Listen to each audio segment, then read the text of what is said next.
Good evening.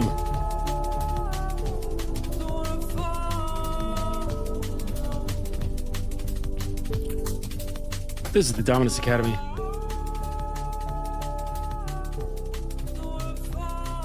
I imagine tonight's audience will be fairly thin because isn't it the playoffs right now?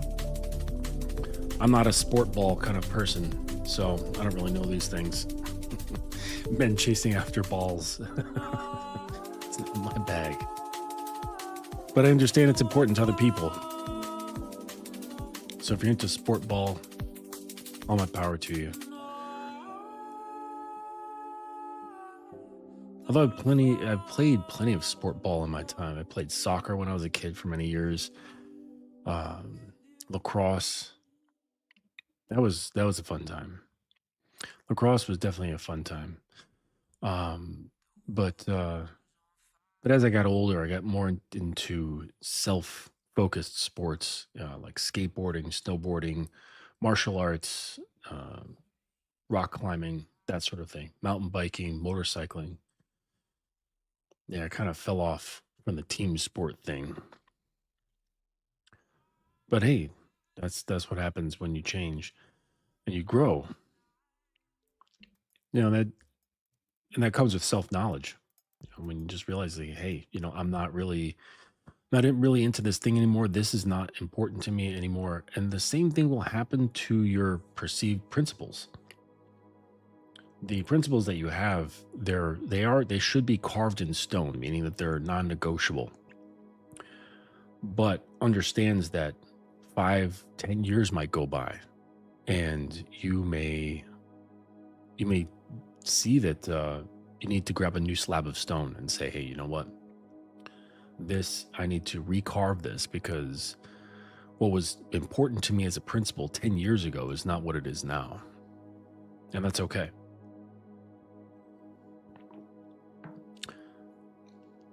And so yeah, I've got a video that I'm going to play from that doctor guy. He became fairly popular psychologist dude. I forget his name. But I know people who know him. Apparently he's kind of a sneaky guy. Kind of a snake. But shit happens. Oh, that's his name. Taraban. Ryan, is it Ryan Taraban or Brian Taraban? Dr. Taraban. But yeah, he's a psychologist, and he's a smart guy for sure.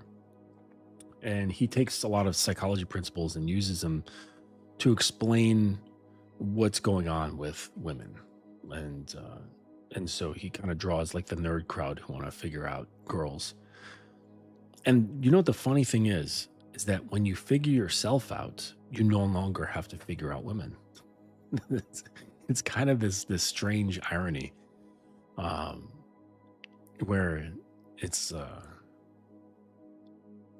where you, like in your younger years, you spend so much time trying to sort out the people around you and how best you can play them, or how best you can leverage things, or how best you can position yourself based on the information that you learn.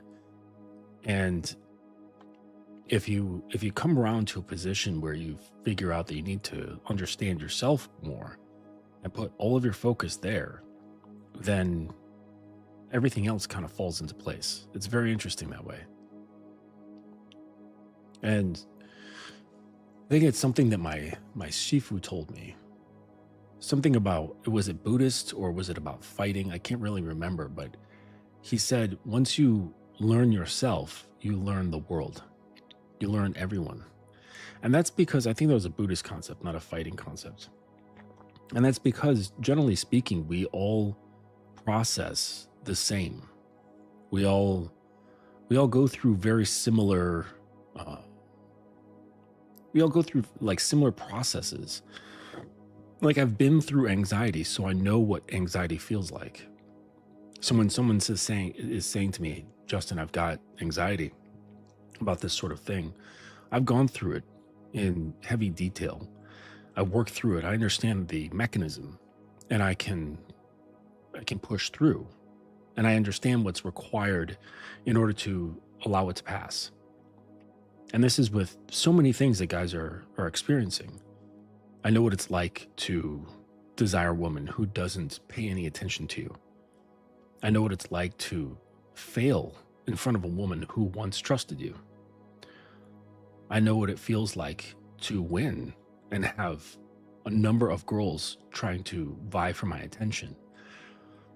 I understand the stresses of managing a relationship. I understand being sexually frustrated. So it's like I've gone through like all of the things that so many guys complain about, and that makes them seek knowledge about their perceived adversary.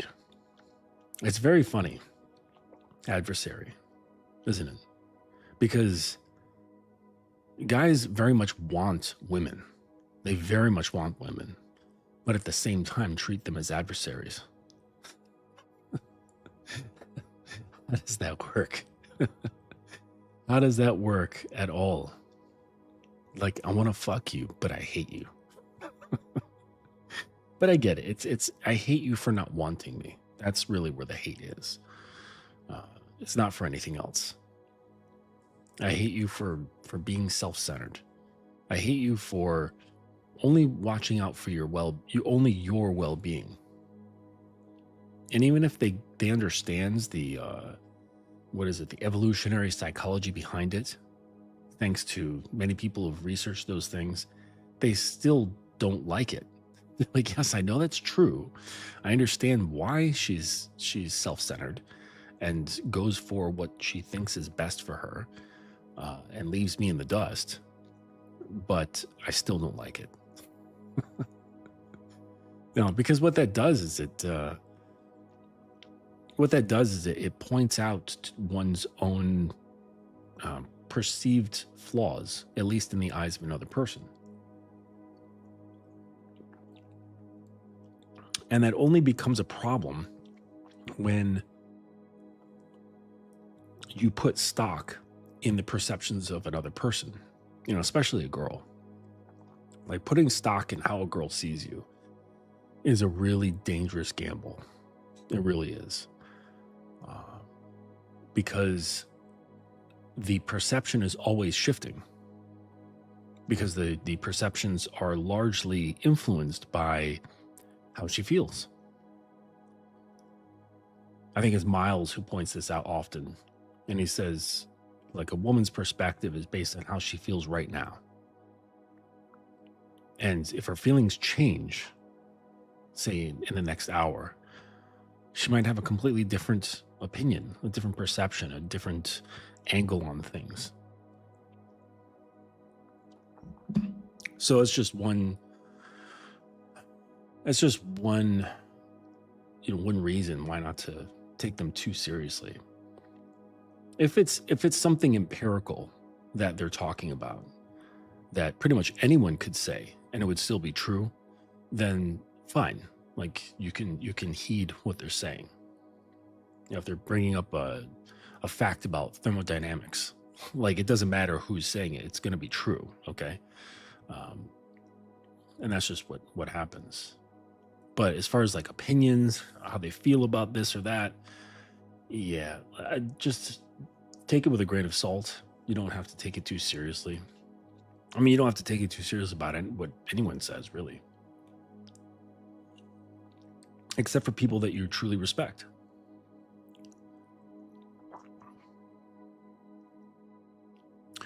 Good day, kitten. I was remembering, I can't remember.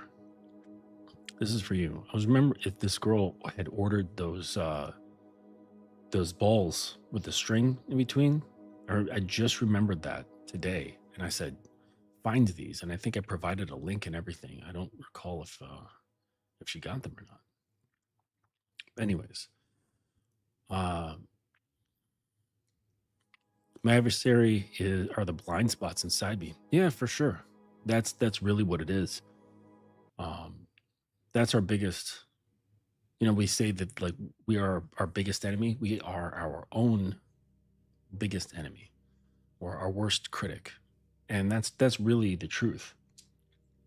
Most of our problems, our hangups, things that are causing stress in our life, a lot of times it's just us giving us that problem.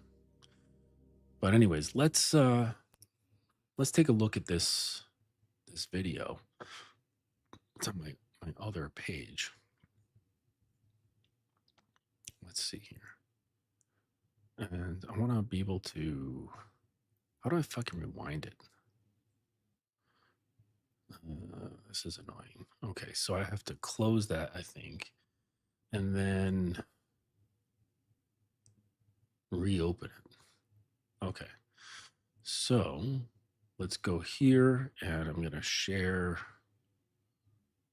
my. I'm gonna present another screen. Share screen. There we go. Let's see. Yes, this one. Okay. All right, so we're gonna flip over to this and then go here.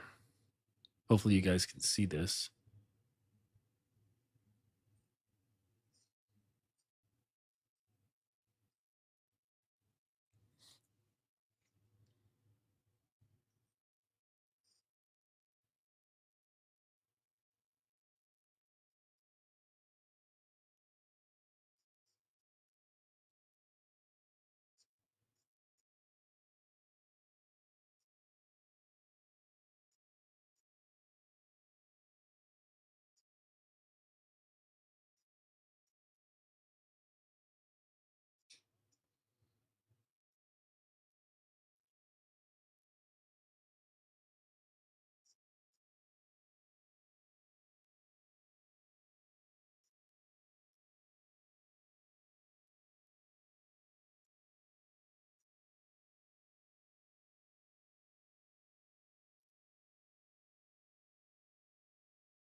Mm, yeah. So, well, let me stop sharing that. Good. Okay. So, I'll come back to this in a second. So, I got my spray bottle here now in case these dogs start making my day miserable, making my stream miserable. So he was saying like pretty obvious tropes there, right? He was saying women hold the gatekeepers, they're the gatekeepers to sex, and men are the gatekeepers to commitment. And this makes a lot of assumptions. Okay, like first of all, that's pretty I don't know, it's pretty normy. Like I think that's a pretty pedestrian thing to say. That assumes that there's like a lot of sexual power that women have, and yes, they do, but to the average guy who is like say not an academy student, and they're easily controlled by a woman's beauty, they're easily controlled by pussy, a little wet hole like this, and it dictates their thoughts, their words, and their actions. It affects their decision making. And so yeah, in that sense, women have a lot of power, right? They control that first gate, as he was saying, and men have to run offense, and she has to defend herself against guys who are, trying to get sex from her. And I look at that situation and say, well, what if he controls his desire? What happens to her control? Because that really changes the game now, doesn't it? If the drug dealer and is facing someone who wants drugs, then of course the drug dealer is the gatekeeper of that person's desires, their needs, their chemical needs. But then let's say they control their insatiable desire for that drug. It no longer has power over their decision making. Well, now what happens to that drug dealer's power? It doesn't shift, but it just dissolves. They no longer have control in the situation. And so this is a way to change the game. You change the game, like that 1-2 situation where it's like marriage and then commitment, or I'm sorry, sex and then commitment. And you change that, right? You change the differential of power through controlling your own desire. And this is clearly what separates man from other primates, man from other mammals, right? Because mammals, they are conditioned by their impulses of reproduction. They absolutely have to be. And that's the only thing they really do. They spend their time preparing for moving their genetic line along. So they spend all their time gathering food, trying to survive, and then when it's mating season, fucking a lot. Like trying to find a mate and having sex. And that's pretty much their entire existence. They don't think about other things. They don't do other things. They wait, they eat, they hunt, they hide, and they fuck. Like that's pretty much it. And if you're a bear, you hibernate. That's it. And so like it seems to me that when a male is operating in a similar state, when he's pretty much operating like an animal, a beast, then, well, he's going to be subject to those things. He's going to be subject to the pressures on all of those vectors. The vectors of survival, the vectors of food, the vectors of sex and procreation. And that's pretty much going to be the guy's existence. And he's going to say, well, if I work hard enough, I fight enough, I can become at the top of those that are hungry. And it's like, okay, well, is there another way? Is there another way that we can approach this so that we're not just a winner in a game that's somebody else's? Can we just change the rules? Well, you change the rules by harnessing control over your desires, harnessing control over your impulses. And now you're lifting your consciousness out of the lowest chakras of survival and sex, those are the first two chakras, into something higher. All right, you don't have to come out through the fucking crown and become godlike. You can still remain in the human ones, but you rise up out of those very primal instinctual urges, and you can start making better decisions. You can start thinking clearer, making decisions that are not affected by that paradigm at all. So now you're operating out of this totally different paradigm. And to think that that won't have an effect on women is ignorant. It absolutely does. Because, and my girl can attest to this, that there's a difference. I think she experienced a difference when she was interacting with me at first, and I was not pushing for sex, but she could still see and feel that I was a sexual being, but I wasn't pushing it up on her. It wasn't perceived that this was a primary driver for me. I was looking for other things, other behavior sets. I wanted to see her mindset. I wanted to see her emotions. I wanted to see how things worked internally. Because I know that once I start fucking, and fucking from a physical sexual position, but as well as emotional and psychological, like once I start penetrating, it's done. It's completely done. So I need to first assess, can they handle this? Do they have the right kind of attitude and mindset that's going to be conducive to what comes after? What comes the commitment part? What comes after the whole area and the realm of commitment, which is like the structure of the relationship and things like that? Is she suitable for that part? And this is what I can start assessing. But if you're driven by sexual pleasure, It's really hard to think in these terms because you're just like, I gotta get it, gotta get it.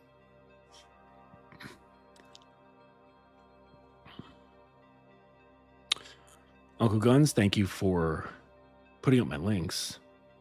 Appreciate you.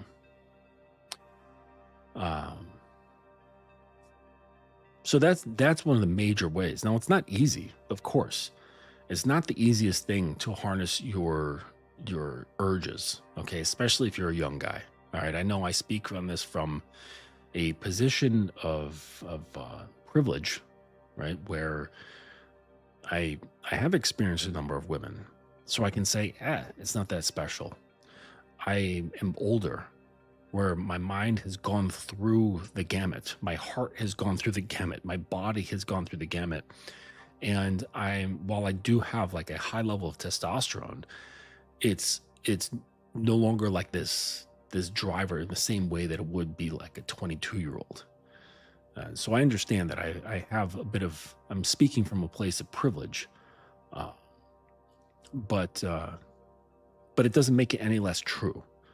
And young men absolutely can harness this. And if you start now, like if you're a young guy in like your 20s or 30s, you start now, by the time you're in your late 30s or even mid 30s, like if you start in your 20s, by the time you're like in your 30s, you're going to have mastered this over yourself. And you're going to become incredibly powerful, because now it's like the girl's going to be like, either consciously or subconsciously, how can I leverage him? Like if she has her eyes on you, if she is interested in you, she's going to have no recourse other than to just see what you're wanting and present it to her and see if she can meet that. And this is the other part, the other problem that I had with what Terabam was saying about the commitment. And shit, maybe I need to pull up the fucking thing again. Yeah, we can listen to it one more time.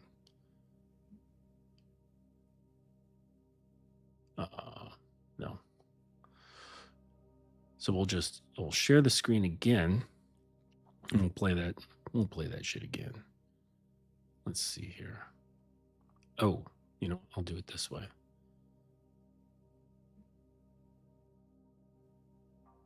Yeah. Oh, that's better. So just have the one.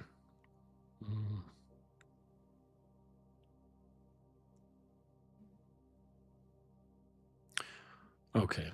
Yeah, I had to like email that shit to myself.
That's what I wanted to say.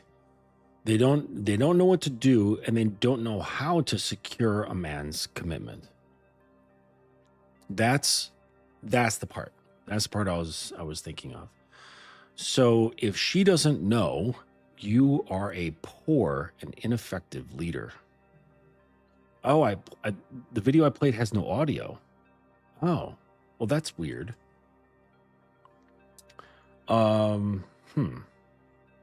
I thought that it did.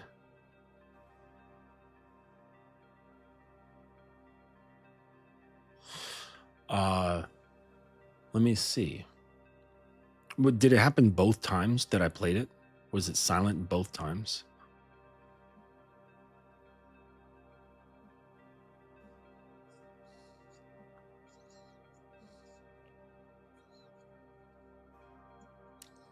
Let's see here.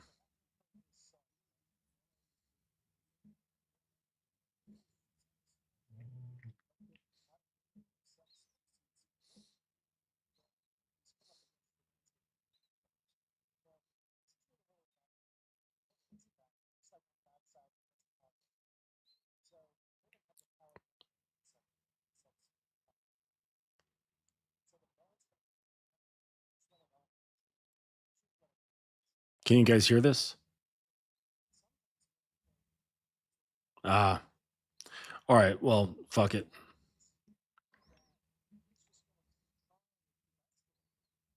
Hmm. Yeah, it just I guess it's something internal that's like the routing of sound and all that shit through my system is not playing through. Whatever. Um, but I think you guys read it. Okay, so that he was just saying that women are playing defense at first, and then after the sex happens, then the man is playing defense, and she's like, "Hey, I want commitment," and she doesn't know how. That's okay. She was saying that, or he was saying that women don't know how. They don't know how to get on get onto his program, or how to secure his commitment. And this is a problem, because what that shows is that he's not communicating. He's not saying to her, "This is what I need." He's not saying to her, "This is the type of relationship that I'm looking for, and this is the vision that I have. And if you want to be part of that, this is what you're going to have to do." And most guys can't do that, or they don't do that. Think simply because they haven't even thought in those terms. They may know these things if they think about it, but they typically don't think about these things. They don't think about what it is that I need, in a long term relationship. And so they just kind of, if they have a girl like on the hook, or she's like wanting to be in a relationship with him, this is what happens for most relationships, is they just sort of meander. They just kind of like float along, and they do the best they can, and have like a general idea of like, okay, we're going to hit these milestones. uh, this is, they go with like the socially prescribed idea of like what it is to move along into the future with another person in a committed relationship. And then they just kind of wing it. They have this general notion, and they just kind of wing it throughout the entire thing. And then they wonder why the relationships are just constantly crumbling. We look at high divorce rates, high breakup rates. We blame it on the girl, because she's just like, the girls are always the one that are initiating these things, at least statistically speaking. And it's very difficult to understand why, because the variables likely are something internal within the girl. And, for stats, they need something. They can't just analyze the psychology of all these women. It's too difficult. So they come up with terms like finances. They come up with stuff like uh, irreconcilable differences, like whatever the fuck that means. You can make that mean anything. Uh, and and I really think that a large part of that has to do with a lack of definition. Like, think about it. How long would you stay at a job if you had no idea what the job was about? Like, what the company that you worked for had no clear definition of what it did, or what it sold, or what product it created, or what service it provided. And your boss was just as clueless. He was just as ambiguous And he just said, I'm just kind of going with the flow. And that's what he said when you first met, like when you first started, hanging out with the guy, or I'm sorry, first started working for him. And it's remained ambiguous, but it was like, okay, right? Like there was some perks to it. So you stuck around, you got paid, you had a job. Um, and and that's just what it was. And so um it would be difficult to stay in that position for a long time. That wouldn't It would. I wouldn't stay that long. I mean, unless they were paying me buckets, I wouldn't stay in a job that long, because I wouldn't know how to show up. I wouldn't know what to do. I wouldn't know what my identity was within that job, because the job itself had no identity. The owner of the business had no identity, and they had no vision and no steps. So I had no idea of trajectory, where I was going to be if I stayed with this company or this job for a number of years. What's it going to look like? And I asked him, and he says, I don't know. We'll just see what happens. Stick by me and let's just see what happens. Trust me. How? Trust what? The consistency of inconsistency? Okay, well, that's a tough gamble. So Taraban said, well, you have to, like the girl, she has to like work to get that commitment, but the thing is that she won't know. She won't know because most guys just don't tell them. And either they don't tell them out of fear, or they don't tell them because they don't know, because they've never actually even thought about it, because maybe they didn't think they would even get that far. And they're like, oh shit. Because seriously, guys are the ones that are like, uh, coming up with terms like I got lucky, right? They have sex with a girl, they say, I got lucky last night. They marry a girl, what do they say? I'm the luckiest man in the world. Right? That luck is part of this thing. Like it's just chance. Like they're flying by the seat of their pants, as though there's no control of their own in the whole situation. And then later they wonder why they have no direction. They are not treated with much respect. And that's like being lenient. A lot of times they're treated with disdain, because she, in her heart, her subconscious, or maybe even her conscious mind, is looking for direction. She's looking for competence, and she's looking for direction. She's wondering, okay, I'm here. Why? Why am I here? And if it's just to fuck her, at least let her know. And you say, you know what? You're here for that specific purpose.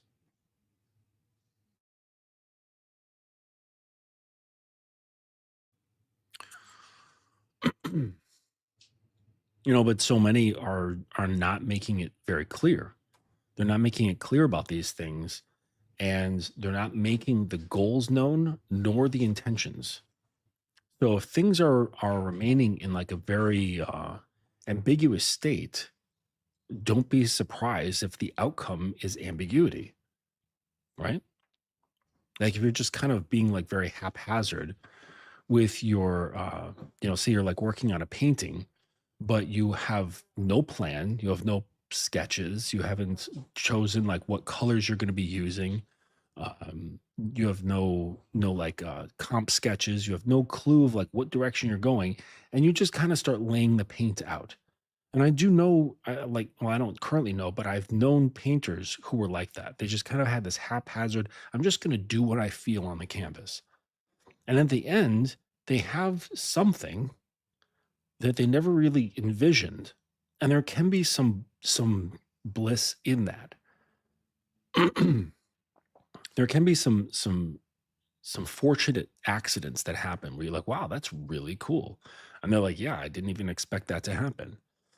But for the most part, like 9 times out of 10, they're just going to create chaos that looks ugly, because there's no forethought. There's no vision. There's no purpose to the actions that are taken. They're just acting. They're just taking action. And this, so, but of course, they're of the mindset of not being very surprised by these outcomes. And that's perfectly fine. But if you have this notion that you're expecting to have some kind of masterpiece, because despite you having a plan or a vision, don't be surprised. Don't be surprised when you have a pile of dog shit, when you haven't even planned for anything else but that. What do they say? Fail to plan, plan to fail. Now, of course, that's not 100% true, but it sounds cool.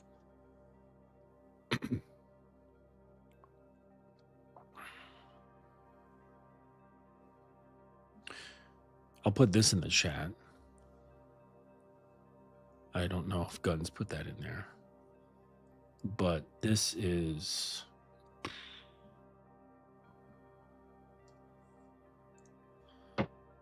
the Amazon for the Codex of the Sovereign Order. That's my newest book. It was really nice. A guy got back to me about that today, or was it yesterday, telling me how much it affected him. So I like took a screenshot and put that up on my stories. And it's the exact thing that I expected it to. He had the precise reaction I was looking for. Man, that bothers me that like you guys can't hear that audio. I really wanted you to hear that shit, but I'm not sure why it's not coming through, why the audio is not coming through. But you guys get the idea. So really, this comes down to the failure of men. And for those of you guys who are squeamish or feel uncomfortable, and they're saying, "Oh my gosh, you guys are always picking on men." Yeah, because you can fucking take it, or can you? Does that make you uncomfortable in your panties? I have to be blamed for things. Good. All right, because you know who's blamed for things? The people that others look to for direction. Like you don't complain to the peasant, right? You don't complain to the peasants. You complain to the officials, or you complain to the king. You don't complain to peasants on the street. Maybe you do look in solidarity, but you don't complain to them looking for solutions. And that's what's happening. But guys, they shrink away. They shrink back. And this is something that dudes are conditioned with. They're not conditioned today to handle stress, to handle emotional tension. And in order to stand grounded as a man in any world, be it this world or in the past, you absolutely have to remain grounded. You have to be, or you're going to be pushed around by your emotions, and you're going to want people to feel bad for you. You're going to want people to sympathize with your position. Turn this into a group effort. I want my emotions to be a group effort. I want my feelings to be a group effort. And then turn around and say, I would also like to be the leader. How is that possible? That doesn't make any sense, does it? It doesn't make sense.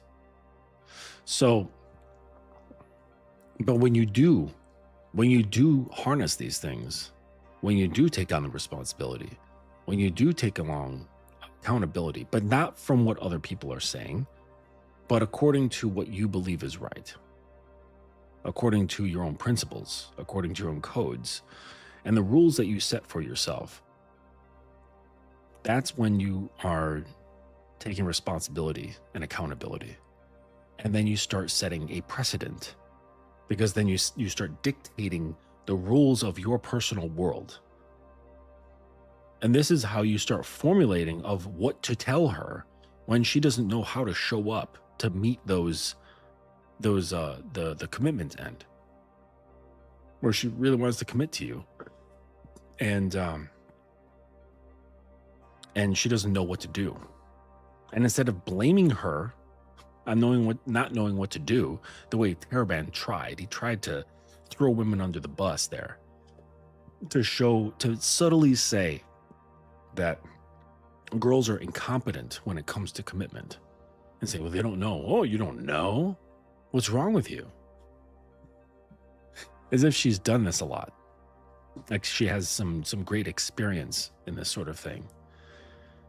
Because commitment's going to look different from me to, Eugene Steele. It's gonna be completely different. There might be some crossover, but that's irrelevant. The fact remains is that it's going to be individual. And so it's not the girl's fault. You want her, if she wants to be committed and you like the girl, you position her to succeed. That's how you make winners out of people. You position them to succeed. You create lines for them to gain traction. So you must tell them how to win. You must instruct them on what you would like. You tell them, this is what I prefer. This is what I would like to see out of you. These are the habits that I would like you to have. And you can get as granular as you want. You can see she's slouching. Sit up straight. My woman sits up straight. She has good posture. She doesn't hunch. If that's something that you care about, that's just an example. It could be her grammar. It could be her tone. Get as granular as you want. How she thinks. You listen to the things she says about herself. Is that how you want your woman to think about herself? Is that how you want her to show up? If let's say you hear like self-depreciating comments or self-doubt comments, do you want someone on your team, like your number one, right, to be full of self-doubt? No, that's going to be seeds of corruption. That's going to corrode. It's going to corrode the system. I need players, I need teammates that do not doubt themselves. They don't doubt themselves. They don't doubt their position. They don't doubt what they're supposed to do. There's no second guessing. Am I doing this right? Am I the one who can do this? Am I equipped? No, I don't need that. Right? So if you see that and you see it coming through, okay, there's time to correct. You must teach her. And that's just an example. So that comes down to knowing what you find important, knowing what your values are, but stemming from yourself. That's why self-knowledge is the beginning. That's the beginning of creating good relationships. Because if you know yourself, that allows you to create a program or your system, your relationship style and vision, and allows you to speak on it. And not as like a reactionary thing, like in the moment. It's something you actually have thought about before it even began. What you would like it to be and how the people need to be in it. And not just something vague like, oh, she just needs to be a good person. No. Like, what does that mean to be a good person to you?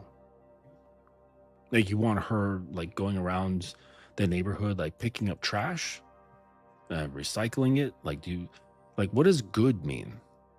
Like just treating you well or treating everybody well? What does treating well mean? Okay, because my version of treating well is going to be vastly different than yours. Like part of my treating well is greeting in the morning. Good morning, sir. How may I serve you today? From her knees with coffee in her hand. Like that's treating well in my book. You know, Eugene, he could probably give a fuck about that. Right? His version of treating well is probably totally different. And there's no right way. It becomes right when we say, this is right for me. This is part of the vision that I have. This is what I need in order to progress, because when I have these things, it fires me up. It's like putting octane booster in my tank. So if I know that, then I need a person who not only can do these things, but enjoys doing them. That they too get fired up by producing the octane booster. Right? So this is why it's important to know these things, for one. And two, don't put sex as the first fucking thing. You need to see these important things first. Can they, I mean, if you're looking for a relationship, that is. If you just want to fuck, then you don't have to worry about it. But I know a lot of guys, even though the guys are saying like, yeah, I just want to have sex, like really they want to be in a relationship. That's most dudes. And that's perfectly fine, because that's what keeps our race going. Okay, well, our species going. So, the race is scientifically an illusion. It's just made up shit. But anyways, so we know that, and that's perfectly fine to be wanting to be in a relationship. I expect men to do this because this is what we build upon. You can't build upon a roster of chicks and the only thing you do is come on their faces. Like, where does that go in 10 years? Right? So you can still do that. You know, like maybe you've got like some, cum rags on the side, and that's what their job is.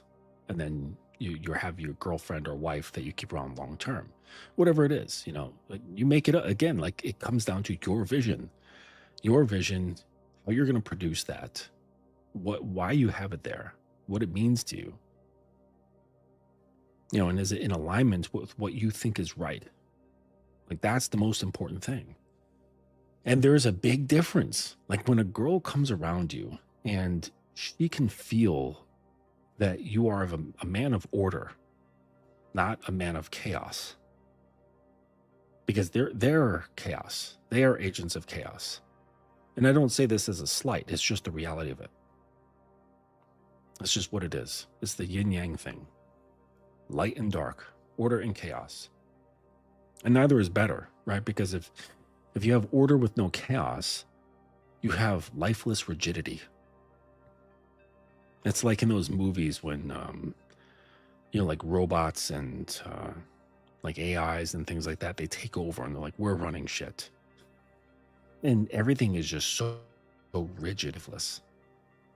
Like we need chaos in order to not want to kill ourselves. But if we have no order and just chaos, we will end up killing ourselves. So they need each other to kind of stay alive, but not just alive, but thriving. Okay. So we need the order and the chaos. But yes, women are agents of chaos, and I love them for it. And, because if something's too ordered, like these girls in my pictures here, like getting wrapped up in these leather straps and buckles and bent into pretzels, the ordered mind would be like, why the fuck am I doing this? Like, this doesn't make any practical sense whatsoever. But the chaos is like, yeah, I don't care. It just makes me feel amazing. Give it to me more. I love it. I don't care the reason behind it. I just know that I love it. Okay? So don't throw at women because they're chaotic. Love them because they are chaotic. And it's easier to love them for being chaotic from a place of order. Knowing your shit. And then you can easily tell her, very easily, And if you've harnessed your lust, if you've harnessed how much sexual desire or sexual energy if influences you, now you've taken away that leverage point. So now all of that stuff becomes very powerful, like the system stuff, the things that I say you got to know and build and understand and vision and all that shit, like all that ordered stuff becomes very powerful. So look at this. If you include the factor of the influence of sexual energy, now it will come into the order and start coloring it, start tainting it. It's now modified. Okay, so you can have these things and sort them out, but if you have this influence of sexual desire in here, and it's not harnessed in the sense of like how I described, like a dog on a leash or a beast on a leash, it's going to come in and start modifying this in very subtle ways. And they're not going to be pure. They're not going to be clean. The order now has a little bit of chaos kind of painted onto it. And I suppose it could survive that way, but I don't know of its longevity. So if you kind of separate them and then you leash this, then the system can function more cleanly. Is it an easy process? No. But no one ever said being a man and running a relationship well is an easy process. If you want easy, then don't step up to the plate. It's just that's the reality of it. If you want easy, stay seated.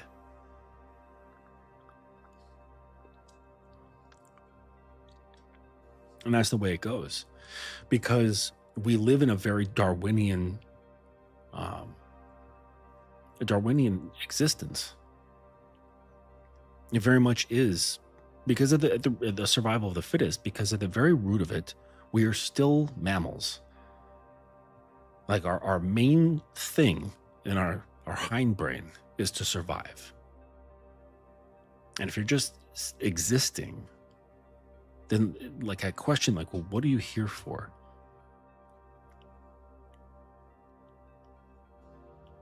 And it hasn't been that much of an existential pressure, otherwise you'd offed yourself by now.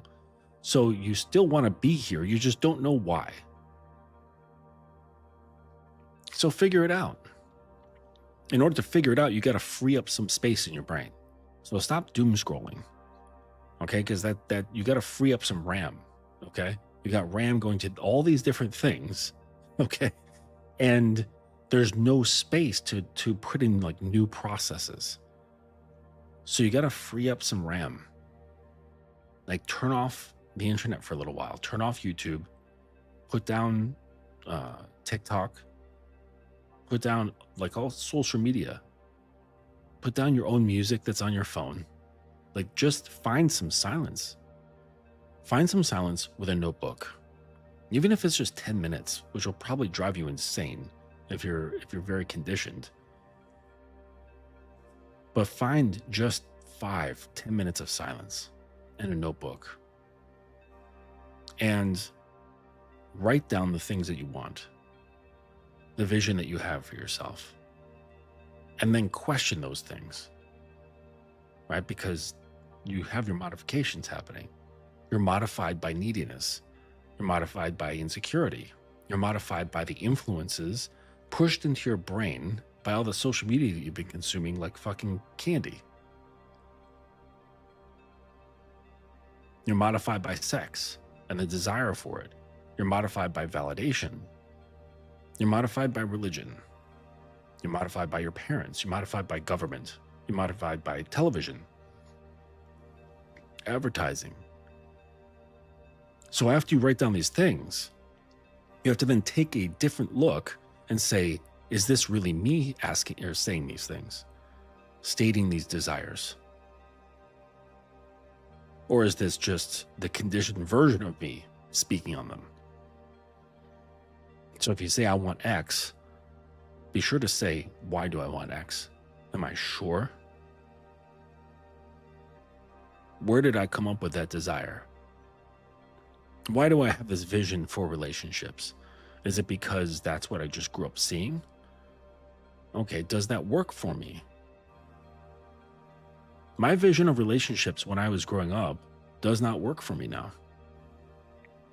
It's just not conducive to the type of person that I am, that I've become. And that's just the nature of things, is change.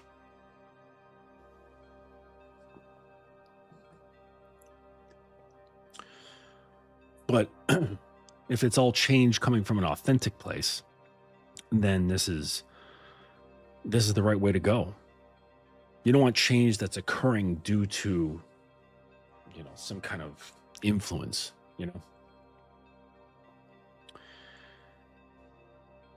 And the other thing that you have to be okay with, because I'm thinking about that last part that he was talking about, is the gateway to commitment. Is the other thing that must occur is emotional control, emotional regulation on your own part, because she might not like it. She might not like what you have to say. She might not like the idea that you're saying, this is what I expect of the woman who wants to be with me long term. She might think that's crazy. And you're like, good, I like crazy. If you want uncertainty, go down the street. I'm sure there's plenty of men who are uncertain. Go talk to them.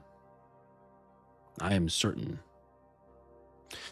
And the thing is that means you have to drop any sort of notion that you have of lining up with what other people want. Because if you're always shifting and changing to meet those things, or never committing because you're just kind of trying to read what others are kind of sort of committing to, then you're never really defined, are you? It's like that story that I mentioned, the bread and honey, but the little boy bear, and he made a picture of his mom, and he kept asking all these different animals for their input, and they would just tell them what's missing, and he would add it. And then by the time he got home, the painting looked like a monster because he was listening to everyone else. He was trying to meet the needs of everyone based on their own subjective perceptions, instead of just sticking with his own subjective perception of his own painting, and said, no, this is mine. I love what you say. Like, it's great that you've got your own opinion of what's missing. Go make your own painting. If it's that important to you. If you're just sharing your thoughts, cool. Thanks for sharing your thoughts. I'm gonna go home now. It's not that it's not to be taken that seriously. What others have to say. So this is embodying things. Guys will say, well, that's like saying having strong frame. And it is, but the thing is that when you embody these things, you become frame. You become the frame. It's not something you hold or that you adopt, that you kind of like hang on to in your mind. You become that thing. That's why it's important to live your principles, to live your rules, to live by your own codes, and to first understand what they are so you know how to follow them. Because you become them. The tablet is not something that you just kind of hold out on the side of you. And like Moses, it's like it's etched into you. That's what makes them non-negotiable. And so when you do this, you have to be absolutely comfortable with a girl not liking it. And she's entitled to not like it. She's entitled not to like me. It doesn't really faze me. Like, she's more than welcome to not like me. She's more than welcome to not like my vision. And that's okay. It's fine. Like, girls have free will. It's perfectly fine. But she's going to find it hard to stick around. Because if she's very attracted to me, yet she doesn't like the way I do things, she's going to be in a state of anxiety. And it's going to be hard for her to hang on. because she's part of her is going to want to reject what I have going on. And then, but she's going to be pulled by her instinct of attraction. And so she's going to be in a state of anxiety. So either she has to let go of her dislike of my system, or let go of me. And I'm fine with either way. It doesn't matter. Because the thing is that the system is not changing. Like the change only occurs when I personally develop into a new level and I start perceiving things differently. And I say, okay, I don't need to do that anymore, or I modify my belief on this. And that's the only way. That's the only way the system changes. Now, it can have a girl's influence after she's been in the system for a long time and she has grown to be someone who is a point of wisdom and insight. If they're that type of person, and I would say that's probably a good thing to look for, right? To have someone by your side long term who can think abstractly, who can think in different angles and offer wisdom and insight to you. You know, because being a leader is great. It is a thing, but it's not all things. We cannot see, know, and understand everything. You can only know what you know. And you're limited by that. So if you have a girl who is willing to serve, this is, just basically comes from the spirit of wanting to serve. It's going to be in every aspect. It's not just sexually. So this is why you got to get out of that sexual mindset. Like, of course, the girl's going to want to serve sexually. What else? What else is important? If some woman comes to you and says, I'm here to serve you. I'm here to serve you, my lord. And let's say you go through all the sexual things. All right, it's done. You've done everything that your mind can even come up with. Now what?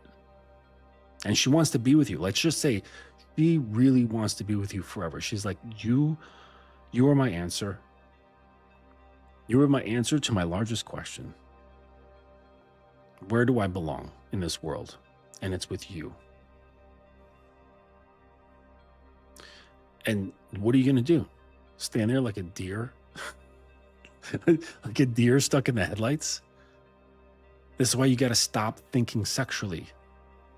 Like, at least like on the forefront. Like, put it on a back burner. Get it off those front burners.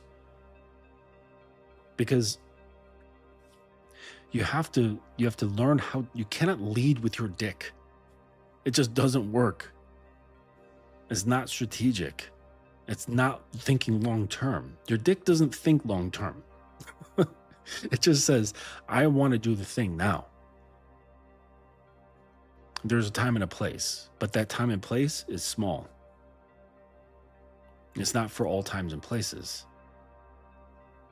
So just imagine the girl, she's waiting on you. Her head is bowed. Like, you are the answer that I need. Give me direction. And you say, okay, well, let's do all this fun sexual stuff. Okay, you spent a month doing all the fun sexual things. Everything you could possibly think of, you've done. Now what do you do? And she's like waiting for your commands. With her head bowed, her hands like palms up in front of her, feet together, nice posture, and she's just waiting. What do you tell her?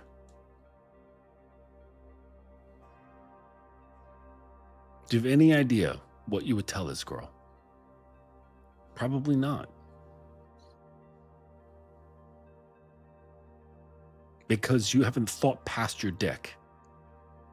You haven't thought past those needs. It just shows you how far along you are, which is not very far. It shows you how undeveloped you are. You're still operating like a creature dragging its stomach on the earth. You're barely standing upright. And you wonder why women run circles around you, why women run circles around most males, and why they're out here saying, "Where are the real men?" And you laugh at them, make fun of them, thinking that like you're one of these guys. Well, if you were, you wouldn't be paying attention to them because they're NPCs. Why are you making fun of and joking around with and criticizing NPCs? Girls who are not your woman. They're not following your system. So that just shows you're not him. To any her. Because you're sitting around in your emotions, criticizing, analyzing, and thinking with your untouched dick. Gosh, that's manly. I really hope my son grows up to be like that. Wow. There are going to be lots of young men looking up to him. What do you think?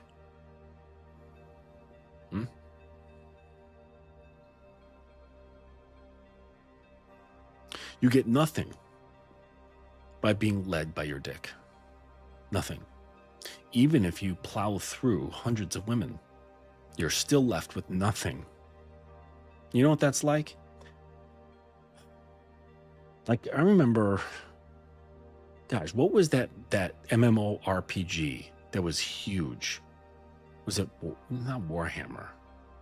Oh, come on, help me out. It was like a few years ago, like just millions of people were playing this, and they made a movie about it. And there was like big, like trollish thing with these giant fucking teeth sticking up this way. It was a massive online role-playing game. Tons of people were playing this together. And the grind, like that game was like about grinding. And no, not Resident Evil. That's not an MMORPG. MMO, like massive multiplayer online RPG.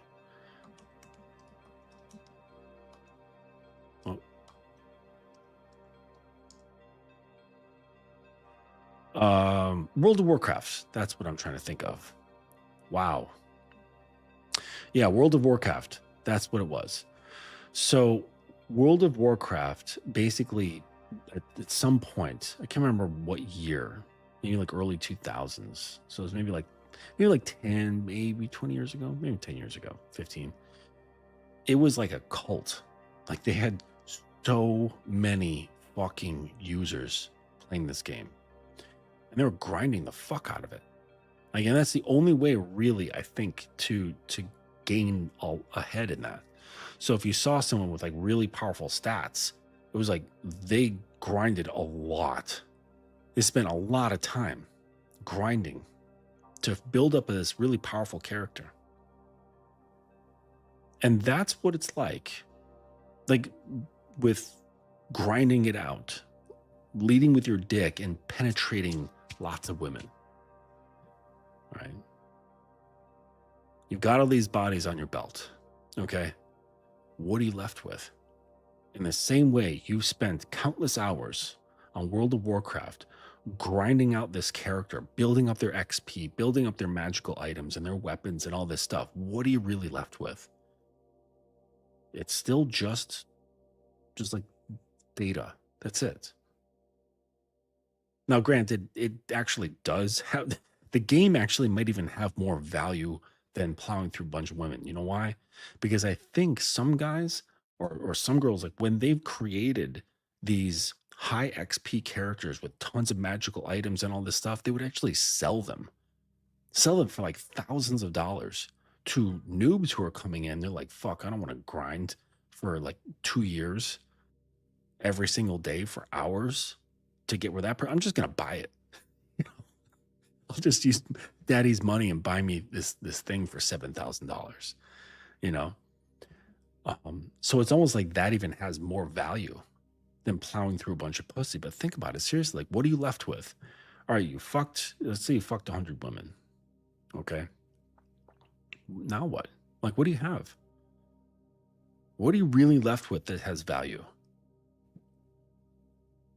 Value where you feel satisfied, you feel uh or you have something that like other people want. Like, can I buy that from you? Can I trade that? How do I get that? Or how do we be a part of that? Like let's say you grounded away and you created an organization, you started a nonprofit, you started a business, and they're like, oh, that's awesome because you put in all that time, energy, and grind. I want to be part of that vision. Like fucking a bunch of women, there's no benefit to it. You're not left with anything except possibly you're increasing your chances of STDs. That's so you might walk away with syphilis,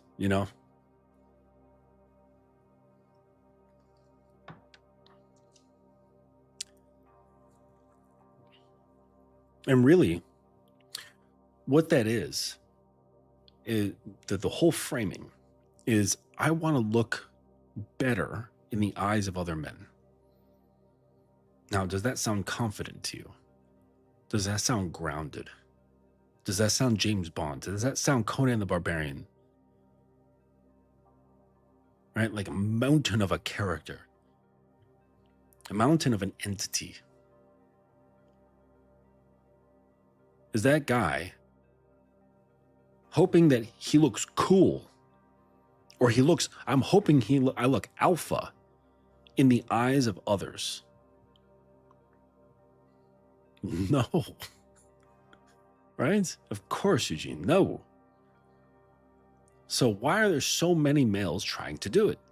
And then the ones that have, they're patting themselves on the back saying, look at me.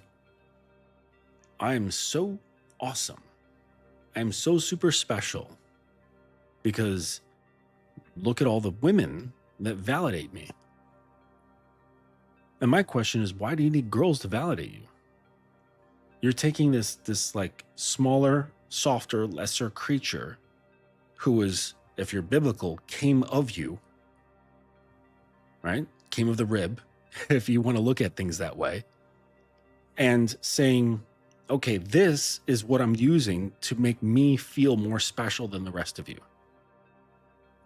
Look at all these ribs that I've got. I've got this bag of ribs, and they all think I'm special, and you don't have as many ribs as I do. Isn't that silly? It's super silly, right? And all I can think of when this sort of thing,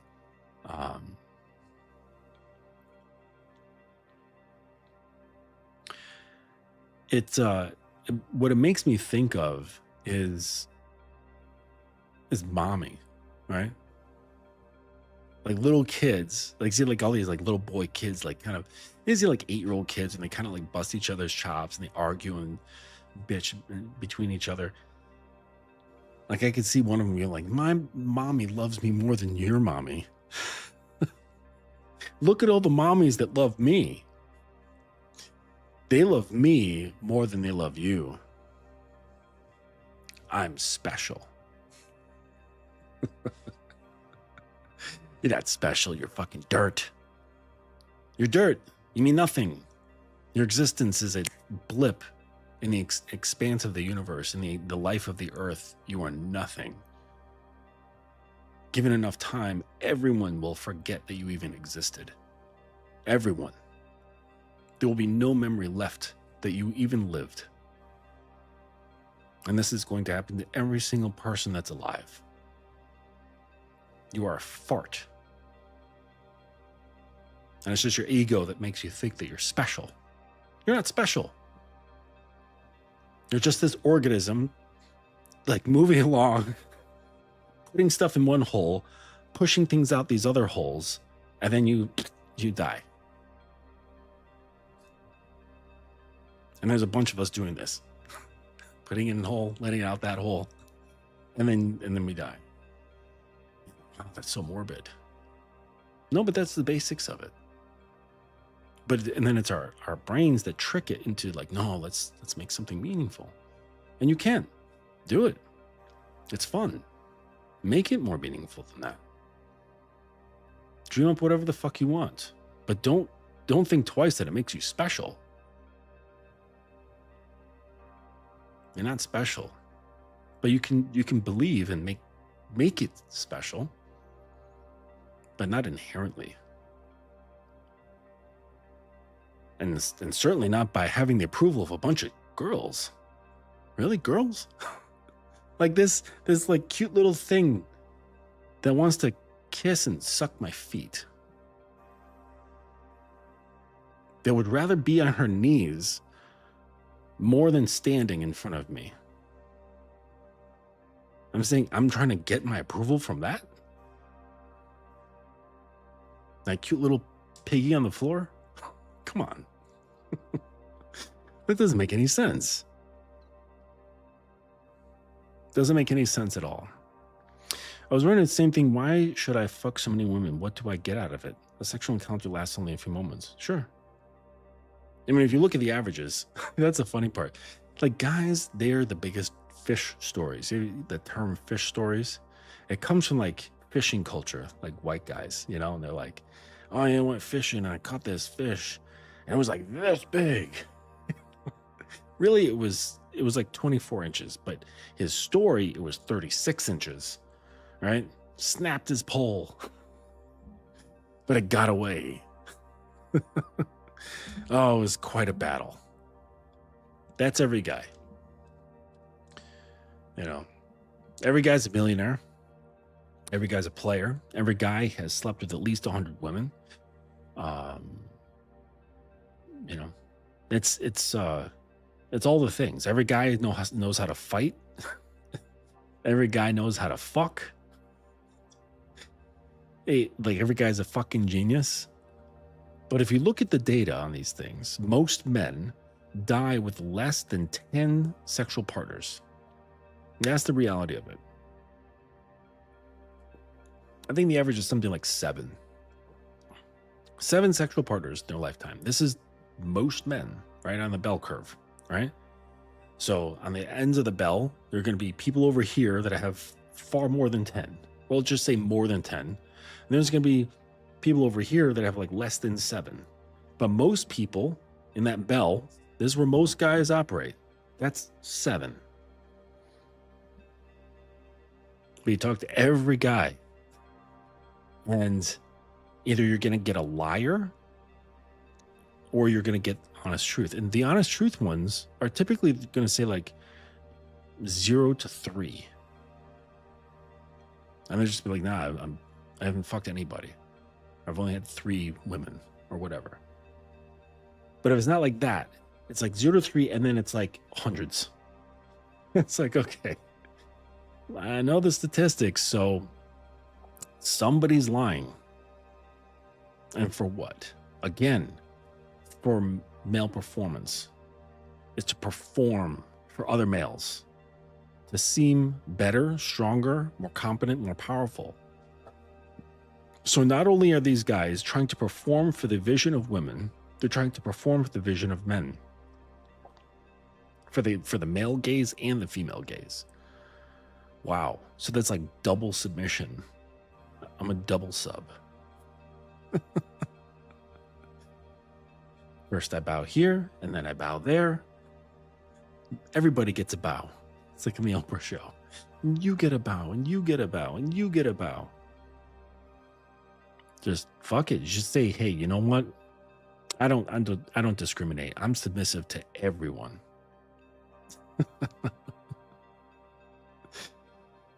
Oh boy. That's just sad. The only thing you should be submissive to is if you're religious, God, and if you're non-religious, to your core principles and your codes.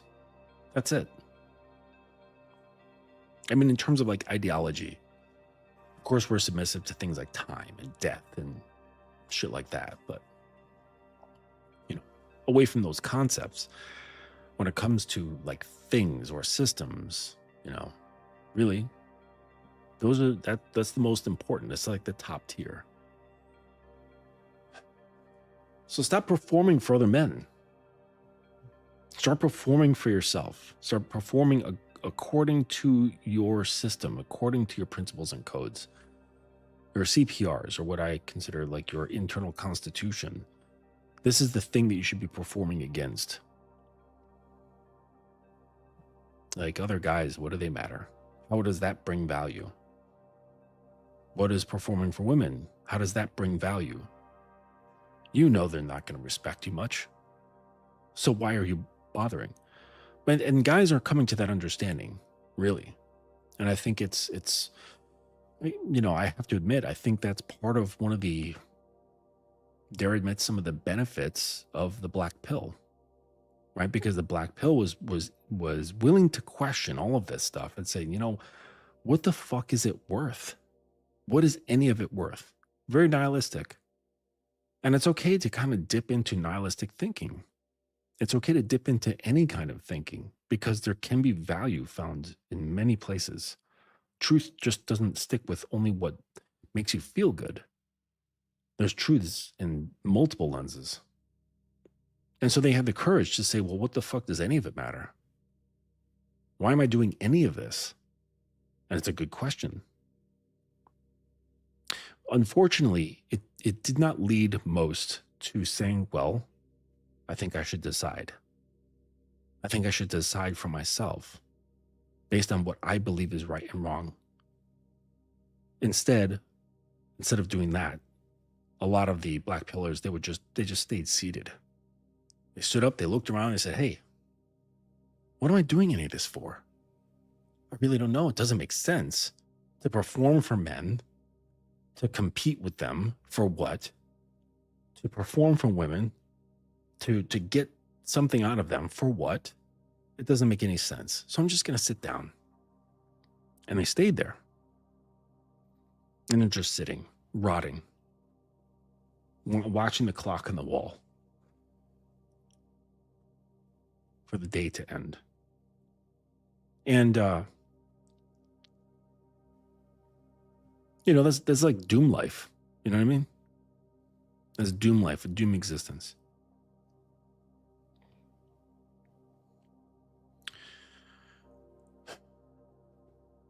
But there's some truth to it. There's some truth to the questioning to say, why am I doing any of this?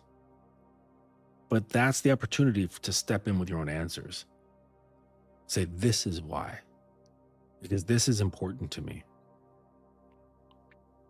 Or whatever that principle is, whatever that code is. This is what wakes me up or what keeps me going. Because I think this is right. If you can't land on anything, I suggest you take the time. And it helps to unplug, really. Because you can take the time and just feel numb the entire way. Because that's what social media does, what doom scrolling does, what the doom life does, is that it deadens you.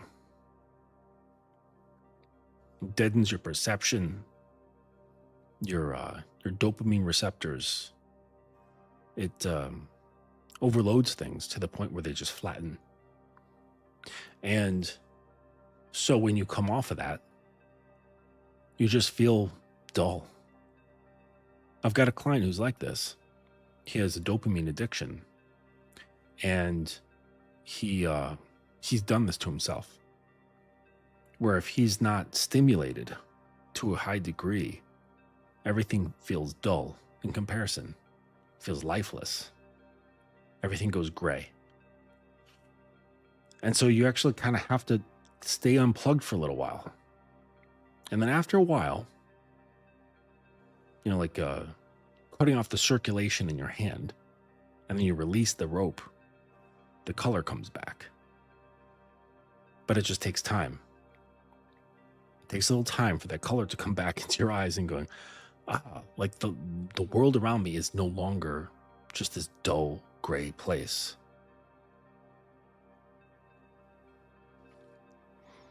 And the longer you do this,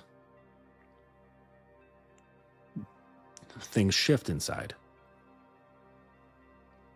And you can easily appreciate very simple things. If you have the opportunity to, depending on where you live, I suggest taking moments each week to get out into nature. Turn your phone off or leave it in the car and just go into nature for an hour. It's because it's being exposed to it's like a system that's not trying to get you to do anything. Where you can just be there in the woods, you know, or on the beach or whatever sort of place of nature. I'm a big fan of the woods. Man, I love the woods. Like the air is different. Like it smells so good in the forest. But the whole point is that your brain isn't inundated with a bunch of things. It's given space. And that space there's a high chance that it's going to feel uncomfortable. That the lack of stimulation is going to feel uncomfortable. But that's good. It's good to put yourself in that position. To encourage your mind to feel something different.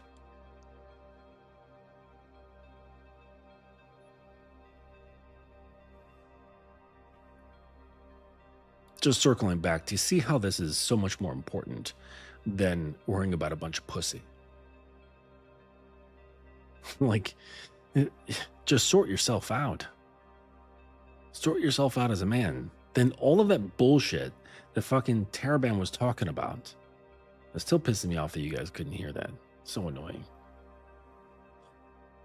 Just let it go.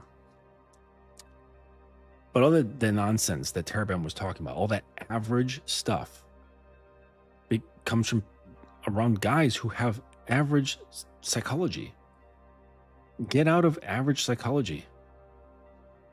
Change the way you think. Stop buying into the prescription. Oh, women are this, women are that. Like, no. The only thing like girls are girls. That's it. Girls are girls. Now, girls are the bosses of sex. Girls are this, girls are that. Girls want this, girls want... No, just... No, erase all of it. Girls are just girls. That's it. Like, do you apply all of that stuff to squirrels? It's like, well, squirrels, they are, you know, they do this, and they have this effect, and they think this, and they do these things, and all this, they're so important, and they, blah, blah, like all this crazy stuff about squirrels. No. No, you don't. Do you? You don't think that much about squirrels. You know that they're required to be here, right? They're part of the ecosystem. They serve a great purpose. All right? Squirrels are fucking fantastic, and they're super cute. Okay, and they make a nice, cute chittering noise. But they're not a driver of your focus, right? I bet they would be if you're one of those weirdos who are like, I need to fuck squirrels, and now you're focused on them. You're like, man, I gotta get me some squirrels.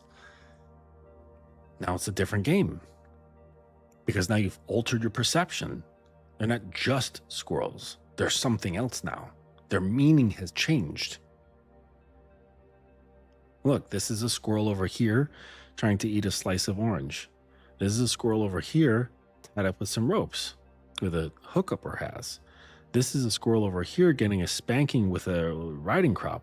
And this is a squirrel over here tied up in with a leather hog tie harness. All squirrels, right? Or in my case, little pig. That's my new nickname. Not for me, but for my girl. Let's call her Little Piggy.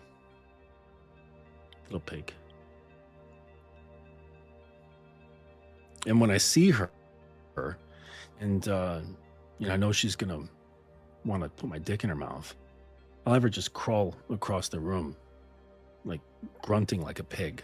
Come on, little piggy, let me hear you. Let me hear you grunt and squeal like a little pig. Come on. You know. But you can't play like that when you're worried about validation. You can't play like that when you're worried about approval. You can't play like that when you're wanting to put your dick in first. You have no control. You have no ability to play. You have certainly no ability to bring out your inner sadist, whether it's light or heavy, or somewhere in the middle, which is part of play, the playful mindset. Because in order to play freely, you can't have fear. Oh no, what if she doesn't like that? Okay, so she doesn't like it. She's like, hey, you know what? That's really hurtful. Like if she's like, hey, you know, my lord, that's really hurtful when you call me little piggy. Like it's not playful pain, like it really hurts. I go, oh shit, like I didn't realize that.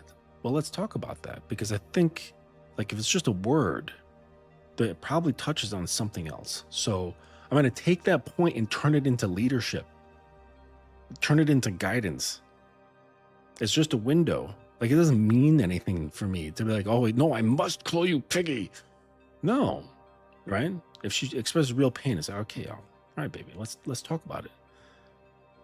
What does that mean to you? Why does it hurt so much? And we go deep into that thing. Next thing you know, I've touched her even more deeply than the playful degradation ever could. It won't matter. Fuck it, I call her a little squirrel. It doesn't matter. You know, but the point is that you can't even like consider this street to drive on because you're afraid. Like you're afraid of not getting the approval.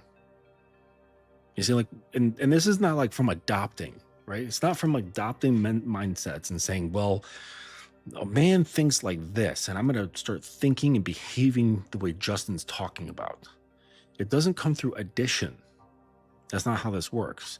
How it works is by releasing, by letting go, by emptying your pockets. You get freedom from release. Fear, or the lack of fear. Fear comes from holding. A lack of fear is not adopting a courageous mindset. It's letting go of what you're afraid of. That's how one becomes courageous, is by letting go of the fear. Not adopting some tough guy mentality, because the fear is still going to be there underneath. That's how it works. So you don't come to this place of that comfort within oneself and freedom to just communicate, to behave how I want to behave. And it's not going to be shitty because I have principles and codes and rules that prevent me from doing that. Of course, mistakes will happen from time to time because we're not programmed robots. We're humans still. But the fact of the matter is, is that I'm not going to. 9 times out of 10, I'm not going to. I'm not going to fuck up in that way. So I can be free. I can be free within my own parameters of right and wrong. So I don't feel that it's right or wrong to call my girl a little pig, or call her a desperate little pig, or call her a desperate cock hungry, hungry for daddy's cum little pig, a greedy, hungry, needy little pig. That to me is actually it's like almost like a term of endearment. I don't see it as this thing of actual degradation, even though it might like twinge of that, because that's all I'm looking for. I'm only looking for that little twinge of like, ow, just a little flinch, just a little emotional flinch. That's all I need. That's all I want for that situation. Okay. But like I said, if it feels like an actual blow and her emotion, she's like, oh, okay, that's really not what I'm intending, but I see that there's been a real effect. Okay, let's go address that.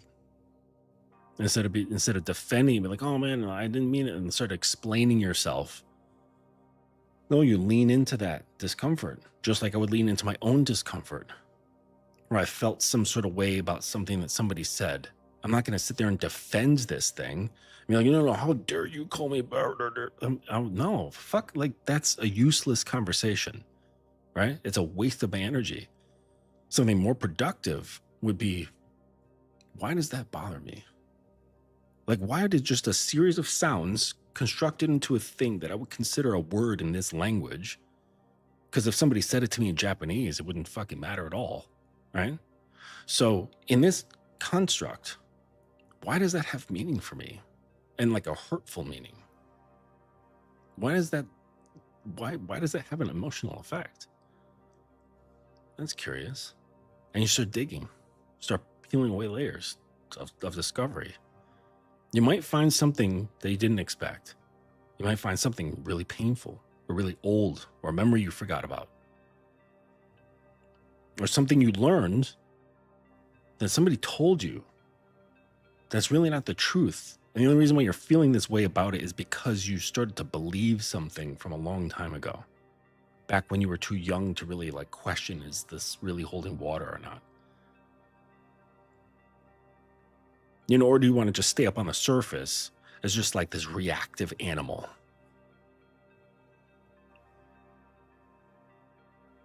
You know, like one of these, like I'm sitting a friend's dog right now while he's in New Zealand visiting family.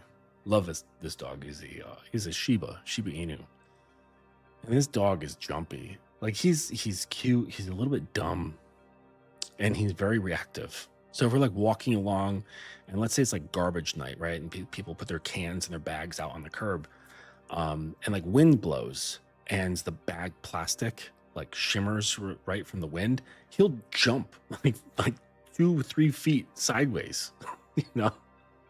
Like he's very jumpy with the unknown. He's a very reactive animal. Louis, you know, the big dog, he just doesn't, he's not reactive in that way. Like he might look and he might not. He's just kind of like saunters off, right?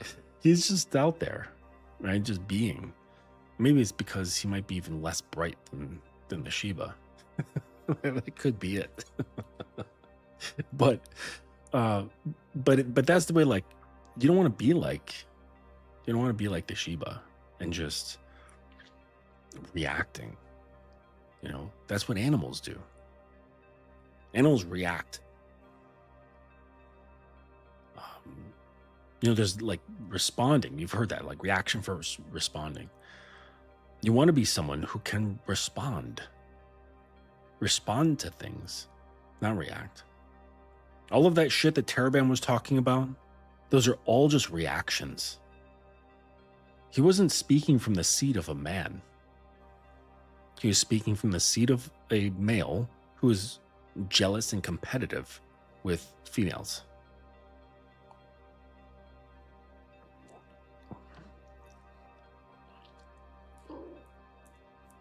I had a, client, was it yesterday or 2 days ago? I might have brought this up on the other show, and he asked me, he's like, what do you think? Oh yeah, it was about accountability. I mentioned this earlier on today's show with the man who is the skill set. And he's like, why are women so avoidant of accountability? And I could hear this like criticism / I don't know, like jealousy or something. Like they get away with it. It's almost like siblings, like a boy and a girl sibling. And the boy goes to the parents like, why does my sister get away with this and this? And I get this. It's this comparison thing, Yeah, you like males are looking at females like a sibling. And it's sibling rivalry. It's a sibling that they're in competition with, to see who can get the most attention out of whatever archetype that they're seeking validation from. I trust. I love it. I love it when a girl is looking for daddy validation. I love it. At least in my world, okay? I can see how that can be destructive, widespread, okay? Because there's a lot of guys who just cannot lead. They cannot take that energy, that like little girl energy, who's like looking for daddy. Like she's looking for that daddy energy. who's going to be loving yet firm. There's not a lot of guys who can handle that, who know how to embody this entity of daddy. And so they just fuck it up. Like they'll end up just like fucking using, fumbling it, like just smash on the ground, right? Or they just avoid it. They're just like, oh, daddy issues, ugh. You know, like that's fucked up. And it can be for sure. Okay, but who isn't fucked up? Like everyone carries history. Okay, it's just a matter of like, well, are the decisions that they're making harming themselves or harming others? That's what really is a problem. You know, so for a girl to have daddy issues, that's not a problem unless she's making decisions that are like stemming from that are causing her or others harm. And that's the case with any of our issues. So I personally love it when a girl has daddy issues, depending on how they're manifesting. But if it's that little girl, because it can manifest in many different ways. But if there's that girl and she's like just really seeking that loving, firm hand of a daddy, that strong, encapsulating father figure, then I'm all for it. I love that. But I don't know, maybe I think that's probably rare. You know, the guy that I can describe here. But it's also probably rare, or just as rare, if not more rare, where there is a woman who feels the way I do, who's like, man, I love that little boy energy. You know, because you're going to find this probably of women who are dominant. That's probably where you're going to find this. Dominant women who are very comfortable and are able to share love from that position of dominance. I think that's going to be rare. And they just love that little boy energy who's like looking to prove himself in the eyes of mommy. I think that's going to be rare. Okay. I think for the most part, they're going to be like, ugh, this guy, he's got boy energy. Look at him trying to show off. Look at him trying to prove himself. You know, like, what was it? Huckleberry Finn. And like the girl came by and he was walking, and I think Jordan Peterson even mentioned this. And he was walking on the wooden fence, like balancing, like, hey, look at me, look at me. You know? And this is the case with so many dudes. Look at me, mom. Am I good enough? Do I have what it takes? Will you bring me into your arms and tell me everything's going to be okay? This world is hard. Will you tell me that I'm good enough for it? Will you believe in me? And that's an average place to be in. And that's a difficult place to be in for a woman. And it's going to be even more difficult if she has daddy issues of her own. Because then you got basically like these two kids looking at each other for reassurance. Well, someone's got to be the adult. And if you consider men to be leaders, well, you need to step up. You need to get up off the ground, dust yourself off, put on some big boy pants, some big boy shoes. Even if they're a little bit big, you'll grow into them. And start assuming the role. How does a man think? Start thinking that way. Like in your mind of like what a man is, not like what the world says or what that guy and what the influencer on that platform says. No, like your vision, like how should like the best man that I can think of, how would he think? How would he talk? How would he behave? What habits would he have? How would he carry himself? How would he feel about himself?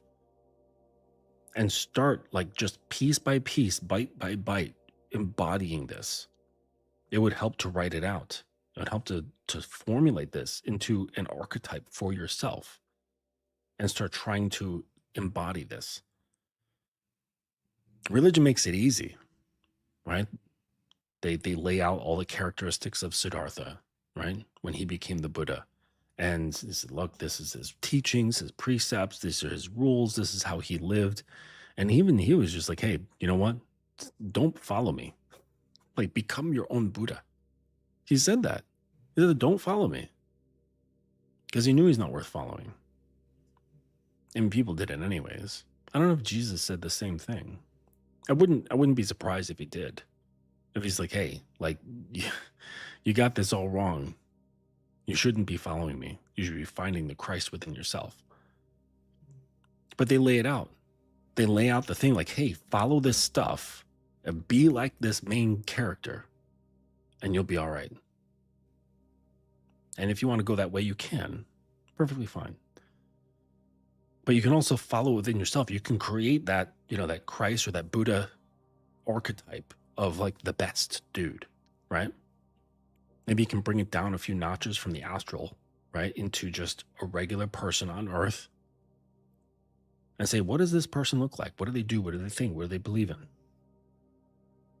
This like advanced form of me. This is like what is it like in Dragon Ball? Like Dragon Ball, they've got like all these levels to characters. They got like, Super Saiyan is the only one that I'm aware of, but there's like different levels. They're like Goku, he's got like, this one he's got like blue hair, and this one he's got yellow hair, and this one he's got white hair, and this one it's like, and like it keeps going through these different levels of growth, right?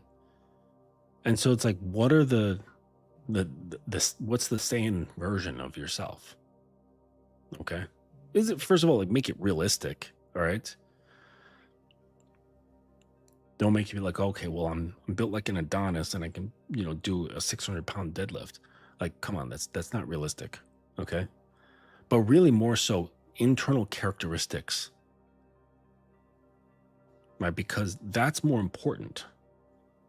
That's more important than being like, okay, well, he wears 3-piece suits. Like, sure, that's fine and all, but like all that means is just utilizing a credit card, like it doesn't take much. But what's the character of it? What's his mindset? What are his beliefs? What's important to him?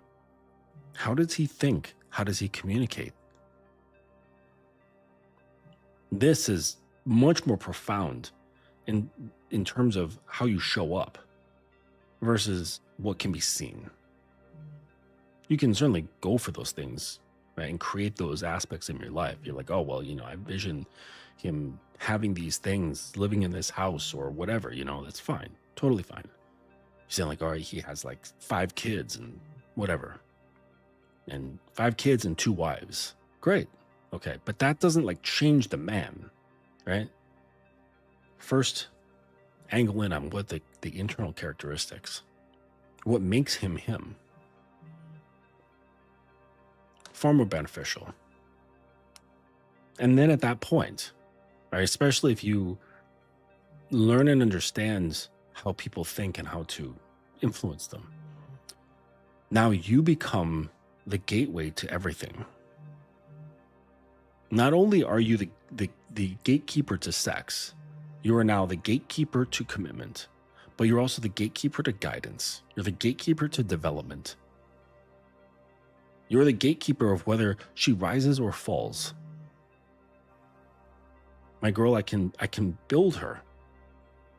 I can change the way she thinks. Start shifting like blocks. Start shifting that shit like reverse Tetris, or like Tetris that you're losing. The blocks just start piling on each other. I can do that.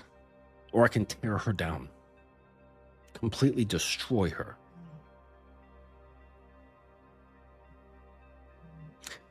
So I'm saying that you become the gateway to everything. And sure, like if you want to add on any other like physical thing to your life, then you're the gateway to that too. If you're like, well, you know what? Like I want to have like a, large 6-bedroom house. Okay. Then make it yours. Make that a goal, if that's really what you want. And now you're the gateway to that too.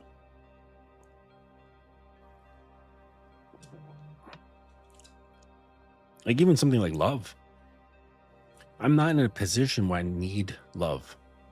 Not at all. Because I supply it all myself. And that doesn't come from a place of like, oh well, nobody gave it to me, so I'm gonna like just do this on my own. It's not. It's coming from a place of practicality. It makes most sense to love oneself the most. I know though that this is difficult for girls. They're a void, right? Men are form, women are void. Men are order, women are chaos. The light and the dark. And it's just the natural order of things. It's not a criticism. So I think it's going to be very difficult. Well, I'm not saying a woman cannot love herself. I don't think that she can completely fill her cup. It's just the natural way of things. They're not defective. It's just part of nature. It's like blaming forests for not growing trees in a straight line and saying, oh, there's something wrong with the forest. No, it's nothing wrong with the forest at all. It's just the way it is. So I don't think it's within the nature of women to fill their cup. They just can't. But because men, I think, have the capacity to contain. I don't think it's within a woman's nature to be a container, to hold, so that someone else may become fluid within it. They can become fluid. And conversely, it's very difficult for man to fully liquefy. It's just against the nature of things. Can he become more fluid? For sure. Absolutely. I know some male submissives, but they cannot let go in the same way that a woman can let go. Women can truly, if given the right circumstances, the right psychology, the right environment, the right people involved, a woman can truly experience freedom, freedom from self, by becoming totally fluid. I don't think a man can do this, except maybe at the highest levels of training where, I don't know, maybe some lifelong Buddhist monk or some shit, and even then I would still be suspect. And that's on a different plane. It's super cerebral. It's spiritual. It's not really emotional. It's on a different plane. So understand, it's not a criticism of women. Their cup just has a natural hole in the bottom. It's just the way it is. It's just the way it reacts. Almost like if you're by the beach, this is another way of a reverse, an inverse, not a leaking, but a filling. But if you ever tried to dig a hole in the wet sands that's sort of near the water, even if waves are not coming in, there's water underneath in the sand. So you dig the hole and the water seeps in and fills that thing. You're like, damn, I'm just trying to dig an empty hole. And you dig and it fills. You dig and it fills. And I feel like this is kind of the inverse of women when it comes to self-love. But when they are able to liquefy, they then become a source of almost infinite love. And so I have this containment. I have the ability to become the container that allows for that liquefaction. She's becoming much more fluid, less reactive to her own thoughts and emotions and shit like that. And becoming just less movement, more stillness. You can take this raging ocean, scoop a picture of it. After a while, that water will just stop moving. I mean, except on a molecular level. But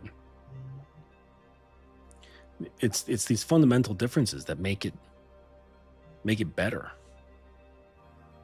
So when I say I'm not in need of a woman's love, but I know that the love that I give her can be transformative. It can absolutely change her being. Because nature is moldable. I can be a landscape architect and completely change a landscape.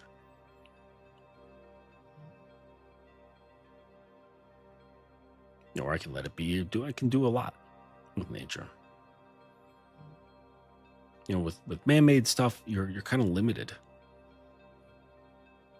You know, like, have you ever worked with aluminum? There's very strict conditions to work with aluminum or titanium. Very strict conditions when working with titanium. You can't weld it with just anything. If it's exposed to air, it won't weld. So you have to create this like special environment where you're removing oxygen at the same time you're welding. It's really difficult to use, or really difficult to fabricate with it.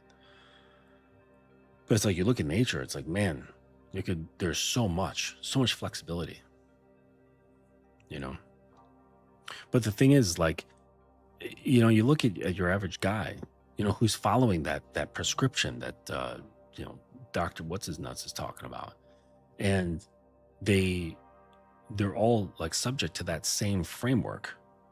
So I'm not surprised that men are walking around saying, well, girls hold the keys to fucking everything, you know? No, when you become sovereign, basically like all that shit that I was talking about, like with like all the characteristics and all this stuff, that's about becoming sovereign.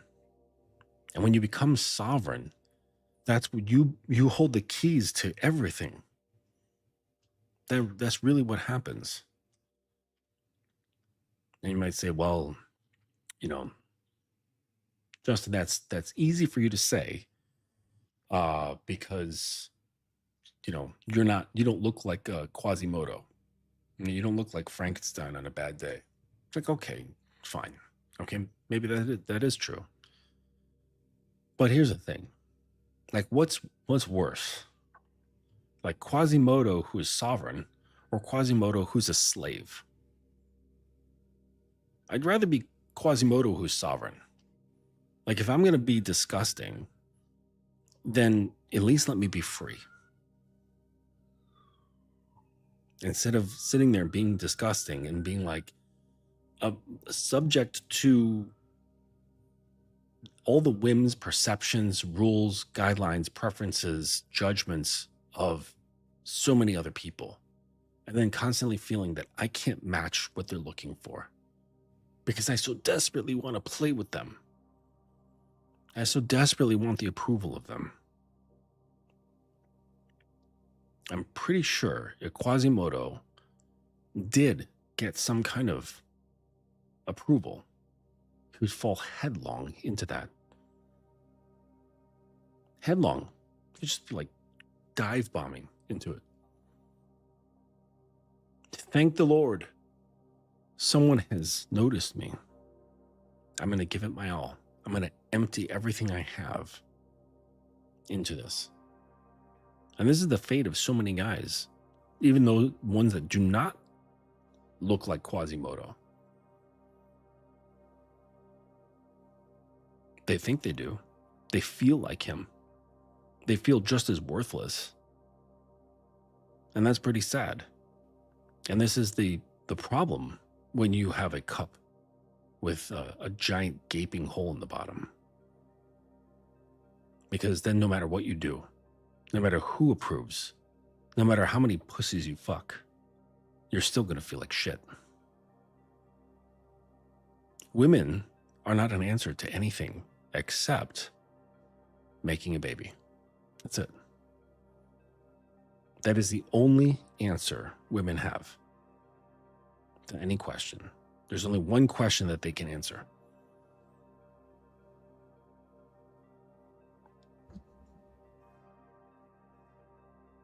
Is making a baby. That's it.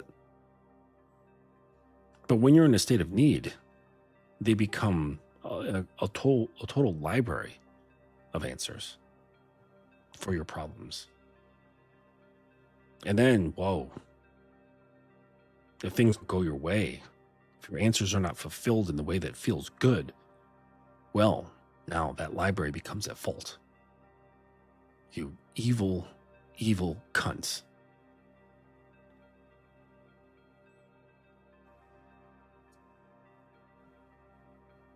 They're not evil cunts. I mean, very few. I'd probably say like less than 1% are like truly evil cunts out here. No, just I think just when it comes to probably due to what is it? Evolutionary psychology. Women's biology makes it such that they have less tolerance for undesirable men. And they will treat them like shit.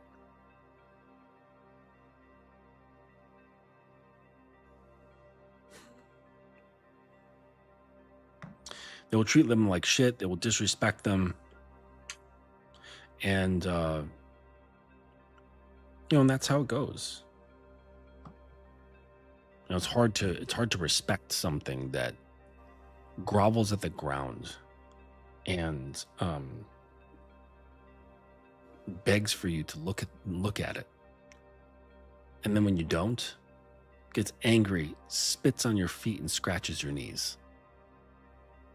Like that's the current state of guys right now. Or they're down there dragging their stomachs on the ground, chanting, I'm a king, I'm a king. But really just like constantly looking over their shoulder, looking at the woman's side, sideways to see out of the corner of their eye whether she finds him attractive or not. Did she like my story? Right? Did she read my comment? Did she respond to my text? How long has it been? That bitch. I'm a king. What kings worry so much about what the squirrels are doing? You guys say like, well, I'm a king. I'm the king, I'm the king, I'm the leader. But you spend so much time worrying about your follower. And you don't even have one. So much time is spent on the follower. And there isn't even one for you to turn to and say, hey, go pick up my hoodie off the floor. Put it on a hanger and put it in the closet. And pull your panties down to your ankles while you're doing it. That would be funny because then they'd walk silly. In those like little, little steps that are like kind of cute but kind of clumsy. That would be funny.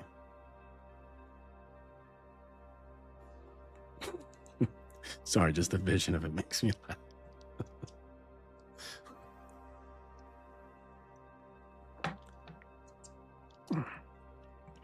See, when you become sovereign, you give your mind permission to think. You give your mind permission to think authentically. Yeah, I just hope your authenticity doesn't include harming others. So let's just hope that's that. But you know what? Sure beats living life of falsehood. You might end up in prison, but hey, at least you're living honestly. It's why I like, like I say, I like places like Las Vegas, and I like assholes.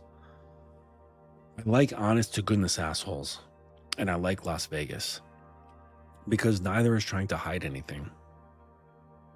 I actually really don't like Las Vegas, but just the idea of it. I like the idea of it because they're not trying to hide anything. They're not trying to be something else. They're not trying to fool you on an image, okay?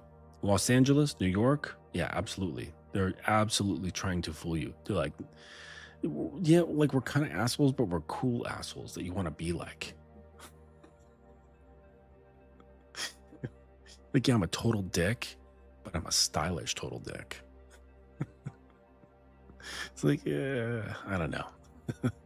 like a true asshole is not going to try to convince you to like them or to think that they're cool or appealing or anything like that. They're just going to be an asshole. Okay.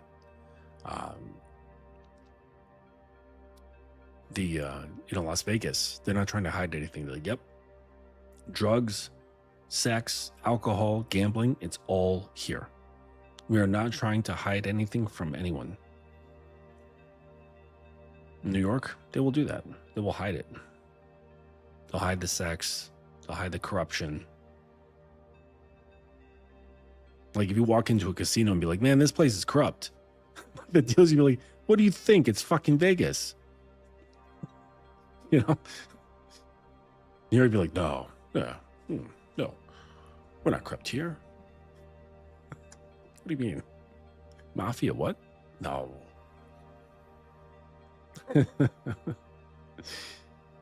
So I like the honesty, right? Because that comes from a place of sovereignty. When you're sovereign and you're comfortable with it, you've been there for a while, you've set up camp, you can now bring her in to become sovereign herself. Because it's difficult. It's difficult for girls to be sovereign. This is why girls like Monkey Branch, for example, they have difficulty with just being themselves alone with no system, nothing to like hold, right? Because their nature is chaotic. It's fluid. It's flexible. It's variety. That's just the nature of it. Okay, that's just how things are. And so, but the thing is that when you bring her into your containment and you teach her both through example, but also through direct teaching, she can then become her own version of sovereign, like sovereign within sovereign. Sort of in the same way that the water takes the shape of the pitcher. The pitcher is sovereign, and it's the shape of sovereignty, whatever that looks like in a glass pitcher. Well, then the water will take that shape. This is where she becomes an extension of you, an echo of you. Sort of like a mirror image, but not quite.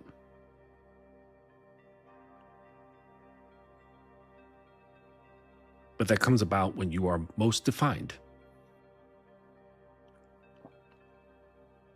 When you question your conditioning, whether it's right or wrong. Who cares if it fucking upsets grandma? This is your life, and for all we know, you have one shot. I don't care what any tradition says. No one in the history of humankind has come back and fucking verified that shit in such a way that it can be repeatable. Sorry. Like we've had like near-death experiences, like this thing. Yeah, maybe there's a pattern. Who knows? Maybe it could be memetics at work here. We don't know. Okay. But what I can say is that it's not incontrovertible.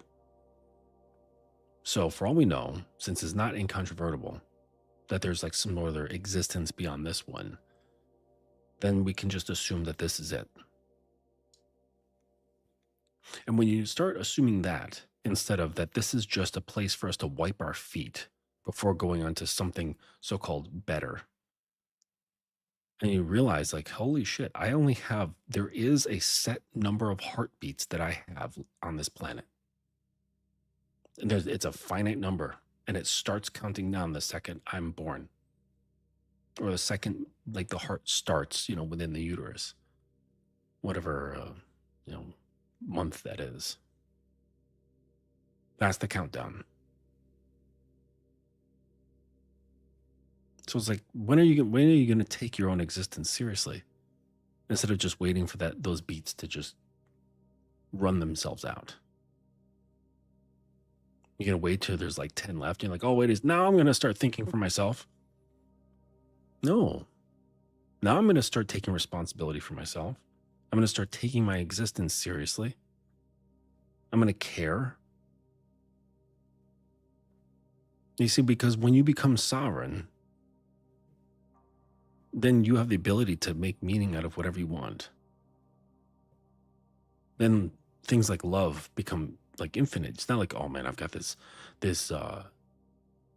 ration of love that I can only divvy out just a little bit. No, not at all. Because my cup is all the way full. I can give as much love as I want.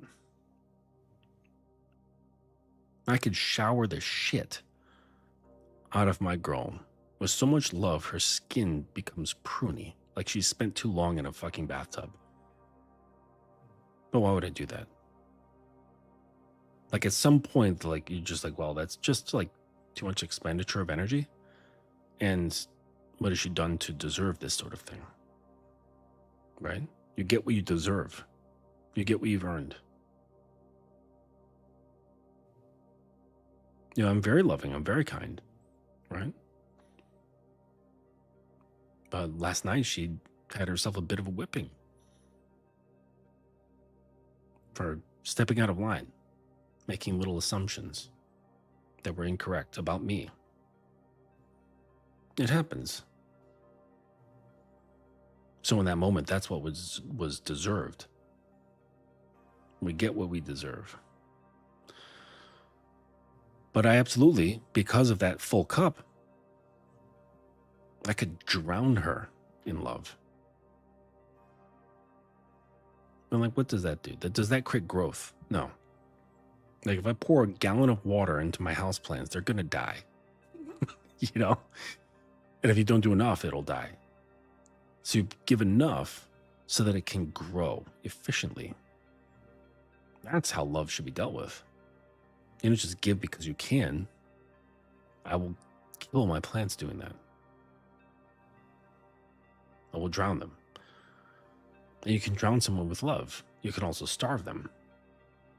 But if you give just the right amount, the right times, in the right way, because even that whipping was with love. Because if I didn't love her, I wouldn't bother to correct her. It's like, yeah, dumb cunts.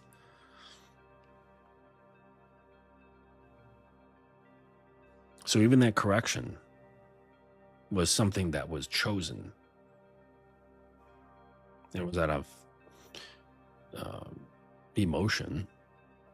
It was because it was a necessary thing to do to keep order.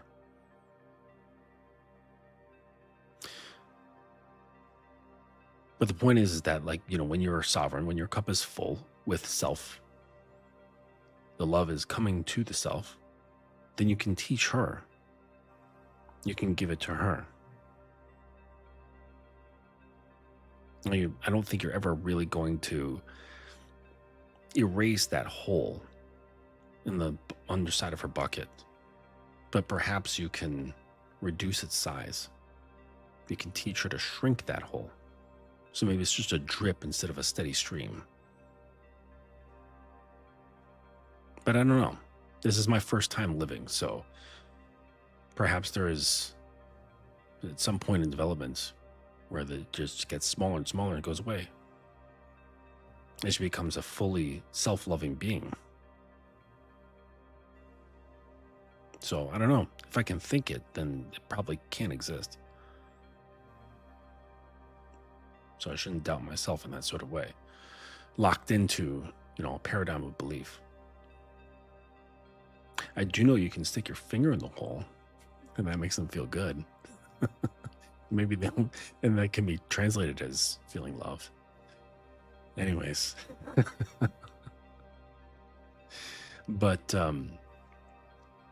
yeah, I would say, like, under average circumstances, girls are just not equipped to fill their cup.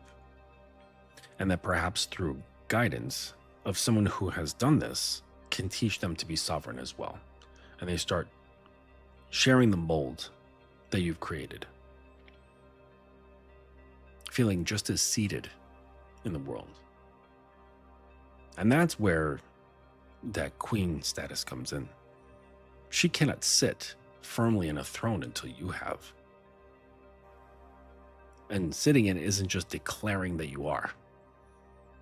She's going to feel it. You should feel it too. You know, the throne is inside. Remember I said the throne is in the darkness. That's where the throne is constructed. It's constructed in the deep shadows of the earth.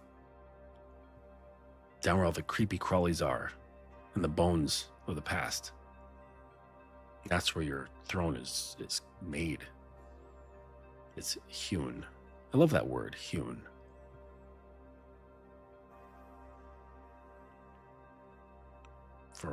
I think it's a word attributed to working with wood. Rough hewn wooden furniture. So, but yeah, that's where it's made. And then once you're comfortable sitting in that, then that's when she's able to sit. Like, you're always setting the standard. But if you're of what Hairband's example is, oh, women, they control that gate. And well, in today, it seems that despite men's popular fantasy, women are also holding the keys of commitment too. Because guys are needy on both fronts. They're needy for the sex and they're needy for the commitment. So remember what I said. Whomever holds the thing that is desired now has leverage. And I would say that the power probably feels good to girls, but ultimately, a lot of girls don't like to be in control. They don't like having leverage. They like playing with leverage, but they don't like being shouldered with it. Like, okay, this is yours now. You're the one who has the responsibility of leverage. And the thing is that leverage can be a lot of fun. It can be tons of fun playing with leverage. But it only is fun if your impulses are under control and your neediness is under control. And a lot of girls are not like that. They are needy. Like, their core is like needy for a man, needy for daddy, needy for cock, needy to just have that, just the general sensation of being filled. And you can look at it that, however, existentially if you want, whatever, or empirically, like just the filledness. It's hard to be in that state and also be positioned with having the leverage. It's like, oh, that's weird. Seems counteractive to one another. Saying that which is fluid or wants to be fluid has leverage now. It's odd. But all these things happen together. It's not like one begets the other. They kind of happen simultaneously. Like, as one develops, so does the other. So one of my best students here, he's coming into this. Like, he's stepping into sovereignty. And it took him a while. It took him months of hard work. And this guy busts his ass. Like, he's probably the best student I've ever had. Keeps stringent notes. He makes charts for himself. He tracks his progress. He tracks his girl's progress. Like, he's really on top of shit. And like, he's more organized than I am. But I understand it's out of desperation. Like, he was like, I need to change. I need to get a grasp on these things. So he's stepping into sovereignty now because he spent the last months working on the issues with his dad. And there's still some hooks in him about that, but they're far less influential. So he's still got a couple of daddy hooks, and that's fine. It takes time. But what's most impressive is this letting go of his approval in her eyes. His need for approval through sex. Because, there's this kind of weird guy math, like, oh, if I'm fucking, that means she must like me. That must mean I'm good enough.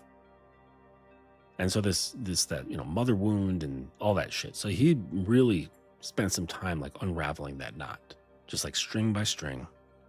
And it became so loose, he could kind of just shake it apart.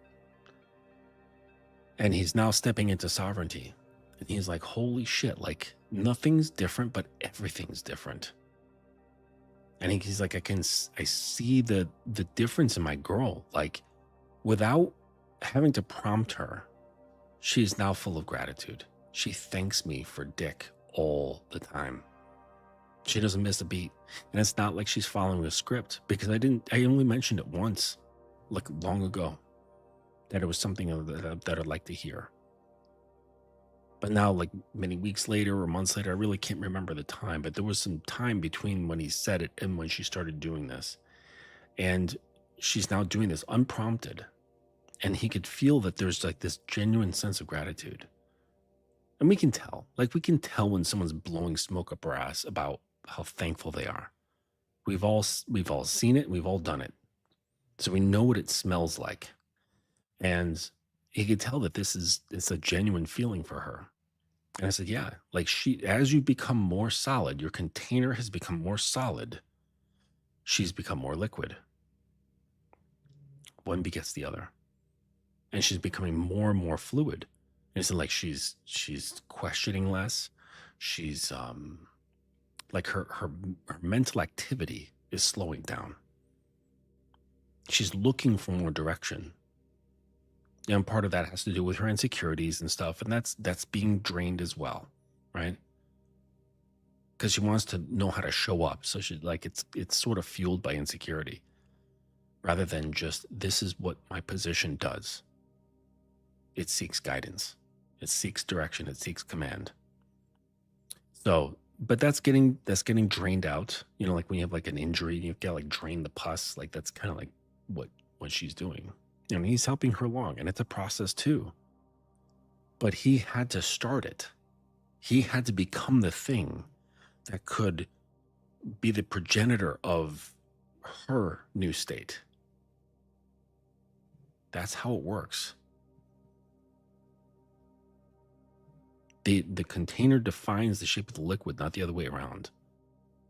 Like, oh, I'm willing to pour into you. It's like, no, that will happen as a result of becoming a solid form. And so that's what's happened with him. And she's just becoming more and more fluid. And he's just like, man, this is wild stuff. And it's like even more profound for him, like out of the sexual sort of thing, when he started letting go of this idea of performing in her eyes.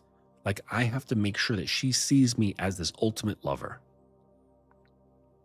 And he said the more that he realized that the more he lets go of this, it opens up this wide creativity for him to practice certain things that he would otherwise have been afraid to do, because he'd be afraid of it knocking down his performance in her eyes. So like the being commanding, being authoritative, being degrading, like teasing her, being very creative, and like not concerning himself with how she might take something. This freed him up, and that shifted, this is the irony, that shifted him into being seen as this greater lover. So in his efforts to become the greater lover, he didn't achieve what he was after. And once he let go of that desire, he becomes what he was seeking in the first place, but now doesn't care. He's more concerned of, not concerned, but he's more interested in, what can I do? How can I shift this around? How can I now play with the energies like marionette strings? Like what? And then, like I said before on other shows, just limited by imagination. And sure, like maybe the little emotional hiccup here and there of like, I don't know, I'm scared of that. And then he's got to reflect and sort of like unravel that thing. But then boom, he's off flowing free again.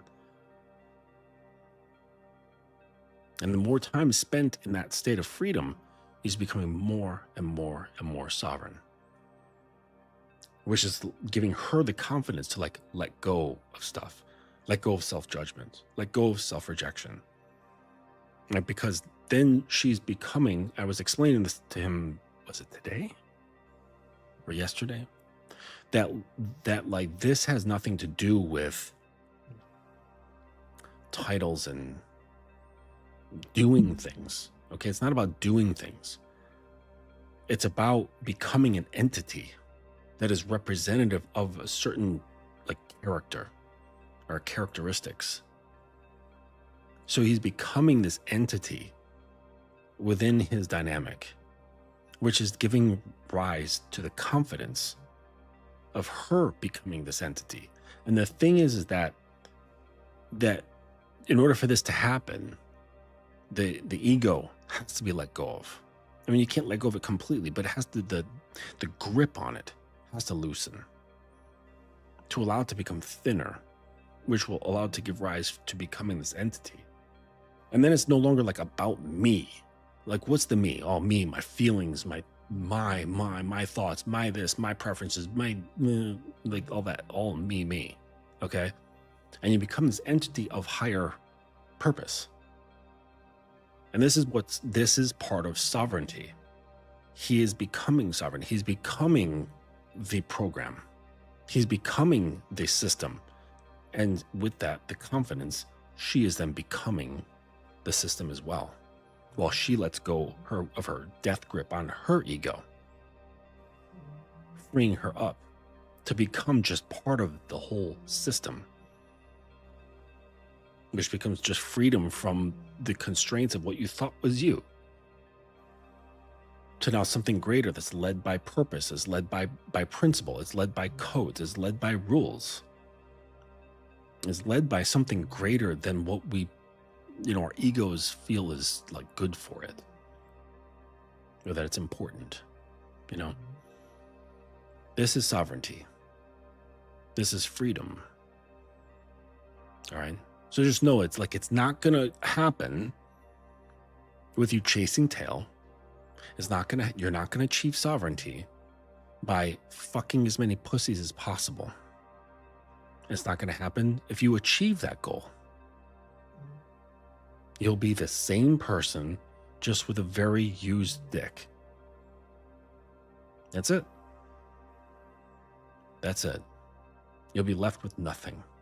Hopefully, no STDs. And you'll have nothing except bragging rights to guys who, do they matter that much?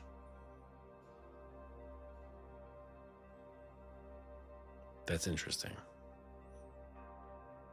Yet the self doesn't matter that much at all. Because if it did, why are you spending that much attention on pussy? If you matter that much.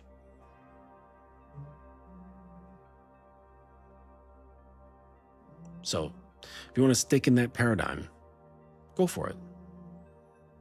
Follow Taraban. Follow his model there, which is just average. That model will get you at, following his way of thinking will at the very least, or at the very best, probably, very best, prevent you from losing. And this is basically the script that a lot of guys on the bell curve are doing. They're just thinking to themselves, I don't know if I can win, but how do I just not lose?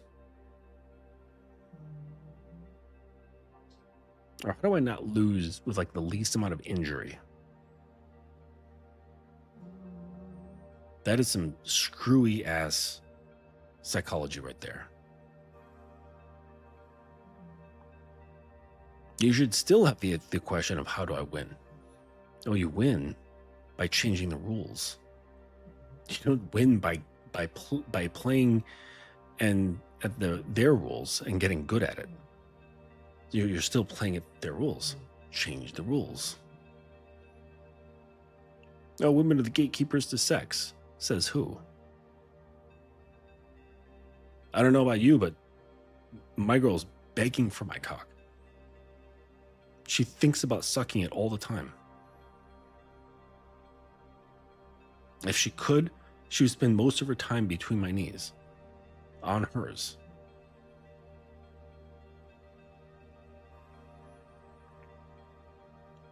So this is not some rule. So if I could do it, I'm not Superman. I am not an alien. I don't have special powers, despite what my girl might think.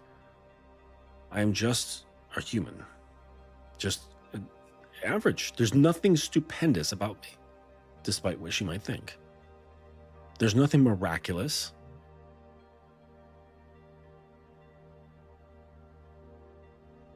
By all measured standards, I am average. So why aren't I having the average experience of women? It's because I've changed the rules. That's all you got to do. I mean, easier said than done. But it's worth the effort. It's just a bit of deprogramming. That's really it. It's just a bit of deprogramming, and you'll be all right.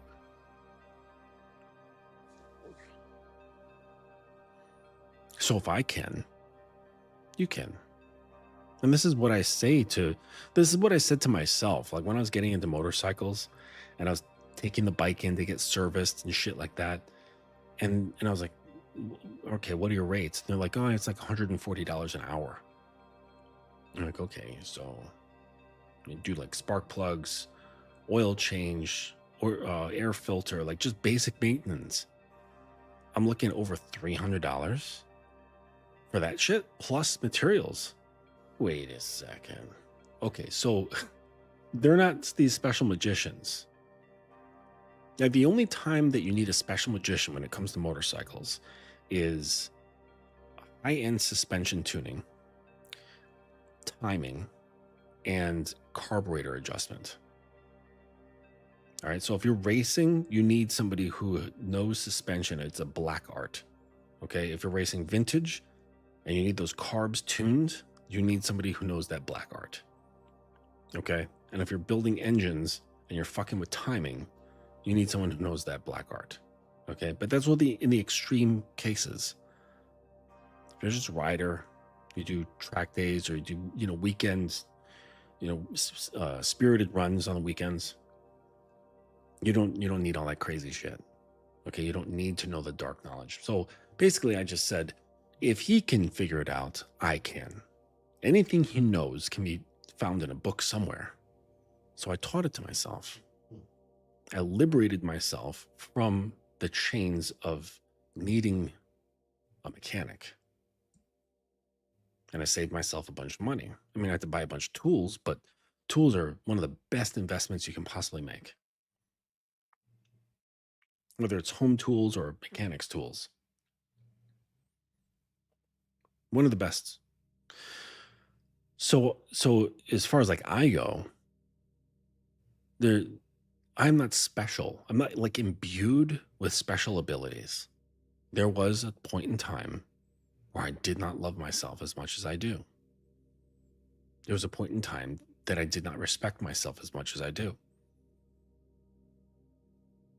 There was a point in time when I chased pussy, when I chased women, when I didn't know any better. When if I was asked, what do you stand for? What do you believe in? And I would say, I don't know.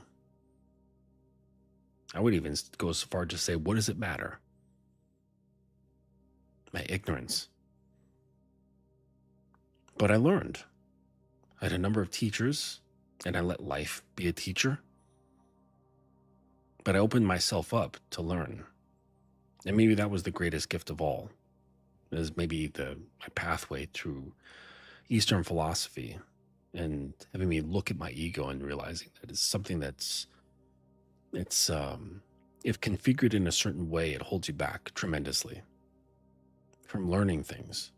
So I learned through that pathway and through a couple of great teachers that you let the blows come in and catch you on the chin. Take it. It's not going to destroy you. Take that hit on the chin. Take that blow to the gut. Take that kick in the balls. Take it. And see what it teaches you instead of reacting. Find that reaction and then come back to it and say, where is this taking me psychologically? Like that word that I mentioned before. Why is this triggering me so much? Why does that hurt so bad? It's not because he's mean. No, that's too easy of an answer. And I know he's not trying to be mean. Why did he catch me in the chin with that left hook? Obviously, not literally, but with his words about my character, about the way I think. Why did he do that? Why does it hurt? So that was maybe the gift that I had, that I was like willing to look in this way. But as long as you're resistant, you'll never get anywhere. You're resistant to your own truth. You're resistant to the truth inside you. Shout out to Lucario. So you guys don't realize, you don't realize like actually like how deep he is. I've spoken, just a side note, I've spoken to Lucario just like off camera and, or like before camera had started rolling. And the dude is insanely deep. Like he is really deep, but he is more clever than I am. And he realizes that shit doesn't sell. That's why there's been like probably the highest number of people watching my show has been like 20, and he has 295, like at any one show. He just saves that shit for himself. He doesn't really teach that sort of thing. He's like, hey, listen, you want to fuck some bitches? Talk to a lot of them. Don't look ugly. Don't sound stupid. Like, that's it. You know, so I'm kind of coming at things from a different angle, but I just don't know how to do anything else. Because this is me. I'm not playing a character. I'm not trying to impress anyone. I'm not trying to show up in a way that makes you believe that I'm a certain something outside of YouTube. Like if you were to come sit next to me in my home, this is exactly how I am on a daily basis. You'll never come across me as a different character. This is it. I'm not going to ham it up for the camera. I'm not here to entertain you. I do realize that this has an effect on my business. But that's just the way it goes. I'm not going to change who I am to fit a system that I can play off of. And that's okay, right? Because that's the choice that I'm making. That's what you can do as a sovereign. You can choose whatever pathway you want to. Lucario knows exactly what I'm talking about, but he chooses otherwise. It's like, no, fuck that. I'm going to put on a show. I'm going to talk about things that easily sell. But my goals are different than his. I want you to have the liberation that I have. I want you to be free. I want you to be free from yourself. And this is why my training takes a while. But on the other end, it's like the students, you know, my top students, I was talking about his experience of himself and his woman, and he's like almost reeling. You know, like in the cartoons when someone's about to fall off a cliff and they're like swinging their arms backwards, like that's kind of like how he is. He's like, holy fuck, what the hell is going on here? Like he's half expectant, like he expected this to happen, but also surprised that it's actually happening. And just watching his girl just like morph and take shape and coming into her own version of Saiyan. That I couldn't ask for anything more. Well, maybe a few more people like him who are willing to take it that seriously.